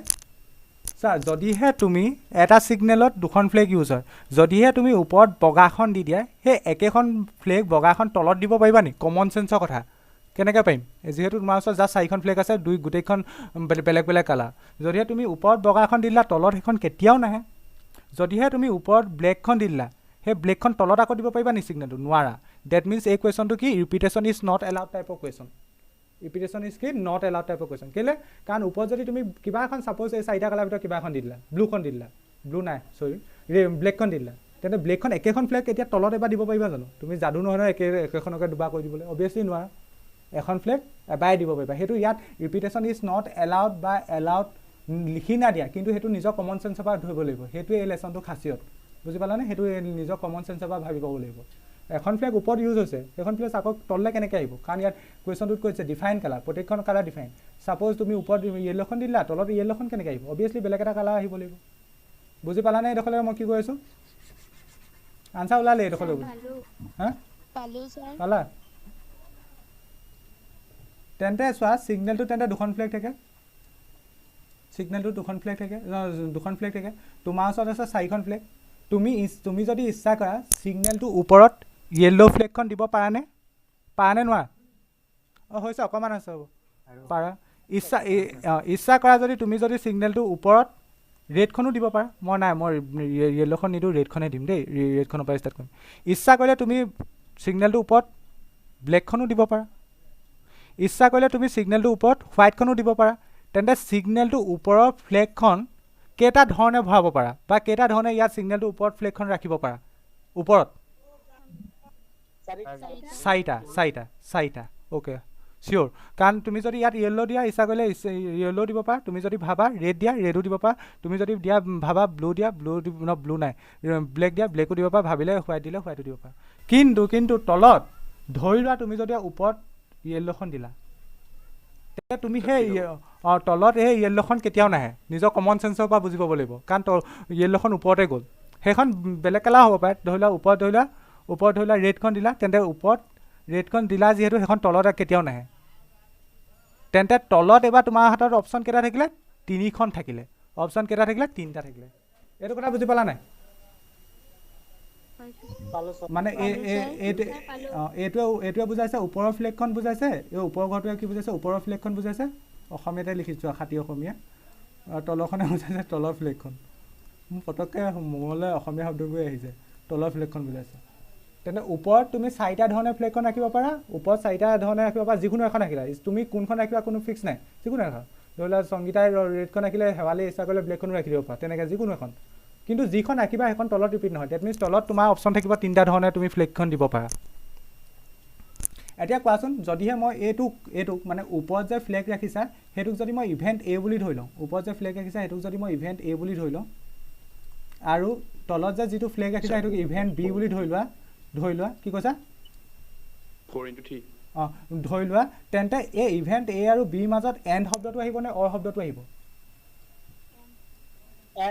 এণ্ড আহিব কেলৈ কাৰণ তুমি অকল যদি ওপৰত ফ্লেগখন দিয়া তেতিয়াও নহ'ব তেতিয়া ছিগনেলটো কমপ্লিট হ'ব জানো নহয় কাৰণ ইয়াত লিখি দিছে if a signal requires the use of two flag তুমি যদি ওপৰত এখন দিয়া নহ'ব তলতো দিব লাগিব তলত যদি দিয়া নহ'ব ওপৰতো দিব লাগিব তেন্তে ওপৰৰ ফ্লেগ দিলে লগতে একেসময়তে তলতো দিব লাগিব যদি তলত দিয়া একেসময়তে ওপৰতো দিব লাগিব তেন্তে ইভেণ্ট এও হ'ব লাগিব এণ্ড ইভেণ্ট বিও হ'ব লাগিব তেন্তে ইয়াত কেইটা ধৰণ হ'ব তেন্তে এণ্ড আছে 4x3 কেইটা ধৰণ 12টা বুজি পালানে এইকেইটা কুৱেশ্যন যদি বুজি পালা পাছৰখিনি ধাম ধুম যাব মোৰ বাবা চিন্তা নাই পালা ধুনীয়াকৈ এইবাৰ আঁকি মেলি ল'বা হা তোমালোকক আঁকিবলৈ কৈছোঁ আৰু টোটেল নাম্বাৰ অফ তেন্তে লিখি দিয়া টোটেল নাম্বাৰ কি দিছে how many define signal total number of define signals কুৱেশ্যনটোৰ লগত মিলাই লিখিলে হ'ল যিহেতু আমাক সুধিছে হাউ মেনি ডিফাইন ছিগনেলছ সেইকাৰণে লিখিছোঁ total number of define signals is equal to 4x3 is equal to 12 এইটোৱে আনচাৰ ওপৰ এইখিনি গোটেইখিনি আঁকি লোৱা বুজি পাবা পাছলৈ বুজি পাবা এতিয়াতো বুজি পাইছে আজি first fundamental principle of counting up beginning চেপ্টাৰটো পঢ়াইছোঁ কাৰণে বেছি শ্ল' পঢ়াইছোঁ কিন্তু নেক্সট ক্লাছত অকণমান স্পীড যাম চিন্তা নকৰিবা আজি অকণমান বেছি শ্ল' পঢ়াইছোঁ হ'লেও যদি তোমালোকৰ যদি প্ৰব্লেম হয় মই শ্ল'ৱে কৰিম বাৰু চিন্তা নকৰিবা খালি বুজি পালে হ'ল আৰু লাগিলে 2টা ক্লাছৰ জেগাত 3টা ক্লাছত চেপ্টাৰটো শেষ হ'লেও হওক মই সদায় টাইমলৈ নমৰোঁ তোমালোকে চালে গম পাবা টাইমলৈ নমৰোঁ মোক খালি বস্তুখিনি বুজি পাব লাগে চব কমপ্লিট হ'ব লাগে লাগিলে যিটো চেপ্টাৰ 10 দিনত কমপ্লিট হয় ছাপ'জ ধৰি লৈছোঁ সেইটো 12 দিনত কমপ্লিট হ'লেও কোনো কথা নাই যদিহে গোটেইখিনি বস্তু শিকিছোঁ যদি তুমি 10 দিনৰ চেপ্টাৰটো 9 দিনত 8 দিনত কমপ্লিট কৰিলে আধাখিনি কৰিবলৈ থাকি গ'ল কিবা কৰা নকৰা কিবা অৰ্থ আছে জানো তুমি সেইটো এনেও পৰীক্ষাত আহিলে নোৱাৰিবা তেতিয়া চ' কমপ্লিট কৰা অৰ্থই নাথাকিলে চ' মোৰ সদায় ফৰ্মেট সেইটোৱে মোৰ টাইমলৈ ইমান নাচাওঁ সেইকাৰণে মোক কিছুমান চেপ্টাৰ ইজি চেপ্টাৰ বহুত দিন লগাই দিওঁ যে মেইন কথা সেইটো মই শ্ল' পঢ়াইছোঁ বুলি নহয় মানে ডিটেইলছত শিকিব পাৰিছোঁ আৰু অভিয়াছলি আমাৰ আগবাঢ়ি আছে ইমান পাছ কৰি থকা নাই সেইকাৰণে মোৰ চিন্তাও নাই বুজি পালানে এই কুৱেশ্যনটো বুজি পালানে লিখি লোৱা হ'ল ছাৰ হ'ল যদি এই মাঝি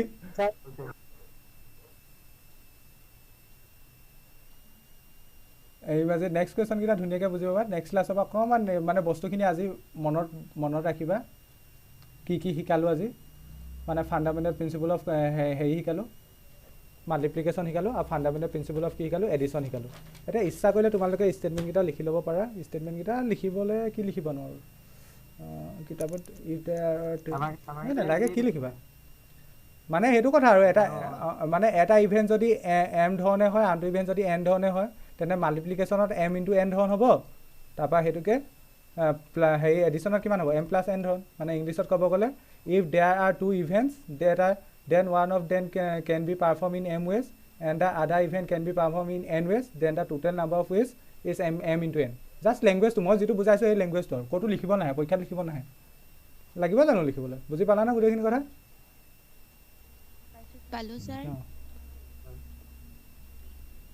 তেন্তে এই বস্তুটো আজি ঘৰত ধুনীয়াকৈ চাবা ফাণ্ডামেণ্টেল প্ৰিন্সিপল অফ মাল্টিপ্লিকেশ্যন মানে কি আৰু ফাণ্ডামেণ্টেল প্ৰিন্সিপল অফ এডিশ্যন মানে কি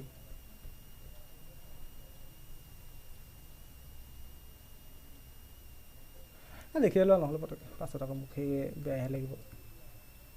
ডেফিনেশ্যন হিচাপে লিখি লোৱা এইটো লিখি এৰি দিম আজি প্ৰথমটো লিখা ফাণ্ডামেণ্টেল মই কোৱা কথাটো অন্য একো নাই বুজোৱা কথাটোকে ইংলিছত লিখি দিছোঁ ফাণ্ডামেণ্টেল প্ৰিন্সিপল অফ স্কুলত জাষ্ট এইটো লিখাই দিব অংকখিনি লগাই দিব বহুতত মাল্টিপ্লিকেশ্যন মই এক্সাম্পল লৈ কৰালোঁ সেইকাৰণে এইটো লিখোৱা নাছিলোঁ লিখিলোঁ জাষ্ট চবেই লিখাই যিহেতু মই কেলৈ এইটো ইফ দেয়াৰ আৰ টু ইভেণ্টছক কেতিয়াবা অপাৰেশ্যন বুলিও ক'ব পাৰে অৰ্থ একেটাই ইভেণ্টছ বা operations such that one of them can be performed in m ways এইটো ক'তো দৰকাৰ নহয় দেই মই জাষ্ট লিখিয়ে দিছোঁ বহিখন শুৱনি কৰিবলৈ লিখি লৈছোঁ পৰীক্ষাটো লিখিব নাহে মুখস্থ নকৰিবা কনচেপ্টটো বুজি পালে হ'ল fundamental principle of multiplication if there are two events দুটা ইভেণ্ট আছে such that one of them can be perform in m ways এটা ইভেণ্ট মানে ধৰি লোৱা এমটা ধৰণে হ'ব পাৰে and another event can be perform in n ways then the two operations বা two events in succession মানে একেলগে can be performed in m into n ways বাকী অন্য একো নাই মই যিটো বকিলোঁ সেইটোকে ইয়াত লিখা আছে if there are two events দুটা ইভেণ্ট আছে এটা ইভেণ্ট ধৰি লোৱা এমটা ধৰণে হ'ব পাৰে ধৰি লোৱা তুমি যে অথনি কৈছিলোঁ জিন্স পিন্ধাটো ইভেণ্ট ধৰি লোৱা যিহেতু তিনিটা জিন্স আছে ধৰি লোৱা তিনিটা জিন্স নধৰি ধৰি লোৱা এমটা জিন্স আছে তুমি এমটা ধৰণে জিন্সকেইটা পিন্ধিব পাৰা ঠিক তেনেকৈ ধৰি লোৱা টি চাৰ্ট ধৰি লোৱা তোমাৰ এনটা আছে তুমি এনটা ধৰণে টি চাৰ্ট পিন্ধিব পাৰা তেন্তে টোটেল একেলগে টি চাৰ্ট আৰু জিন্স কেইটা ধৰণে পিন্ধিব পাৰা এম ইনটু এনটা ধৰণে ইংলিছত লিখিলোঁ জাষ্ট ঠিক তেনেকৈ এইটো লিখা ফাণ্ডামেণ্টেল বুজি পালানে এইটো লেংগুৱেজটো কিবা প্ৰব্লেম পাইছা নি ইউজ নহয় ক'তো ইউজ নহয় বকবাছ এনেই লিখি দিলোঁ আৰু জাষ্ট নাই পোৱা ছাৰ ঠিক আছে ক'তো ইউজ নহয় ভয় নাখাবা যিটো বুজালোঁ আজি সেইটো ইউজ হ'ব কনচেপ্টটো ইউজ হ'ব লিখিবলৈও নাহে পৰীক্ষাত চিন্তা নকৰিবা ফাণ্ডামেণ্টেল প্ৰিন্সিপল অফ এডিশ্যন এটা if there are two events such that পাৰিলে এই চেপ্টাৰটো লাইভত কৰিবলৈ চাবা নহ'লেও ডিটেইলছত কৈছোঁ ৰেকৰ্ডিঙত চালেও প্ৰব্লেম নাই বাৰু দে কেন বি পাৰফৰ্ম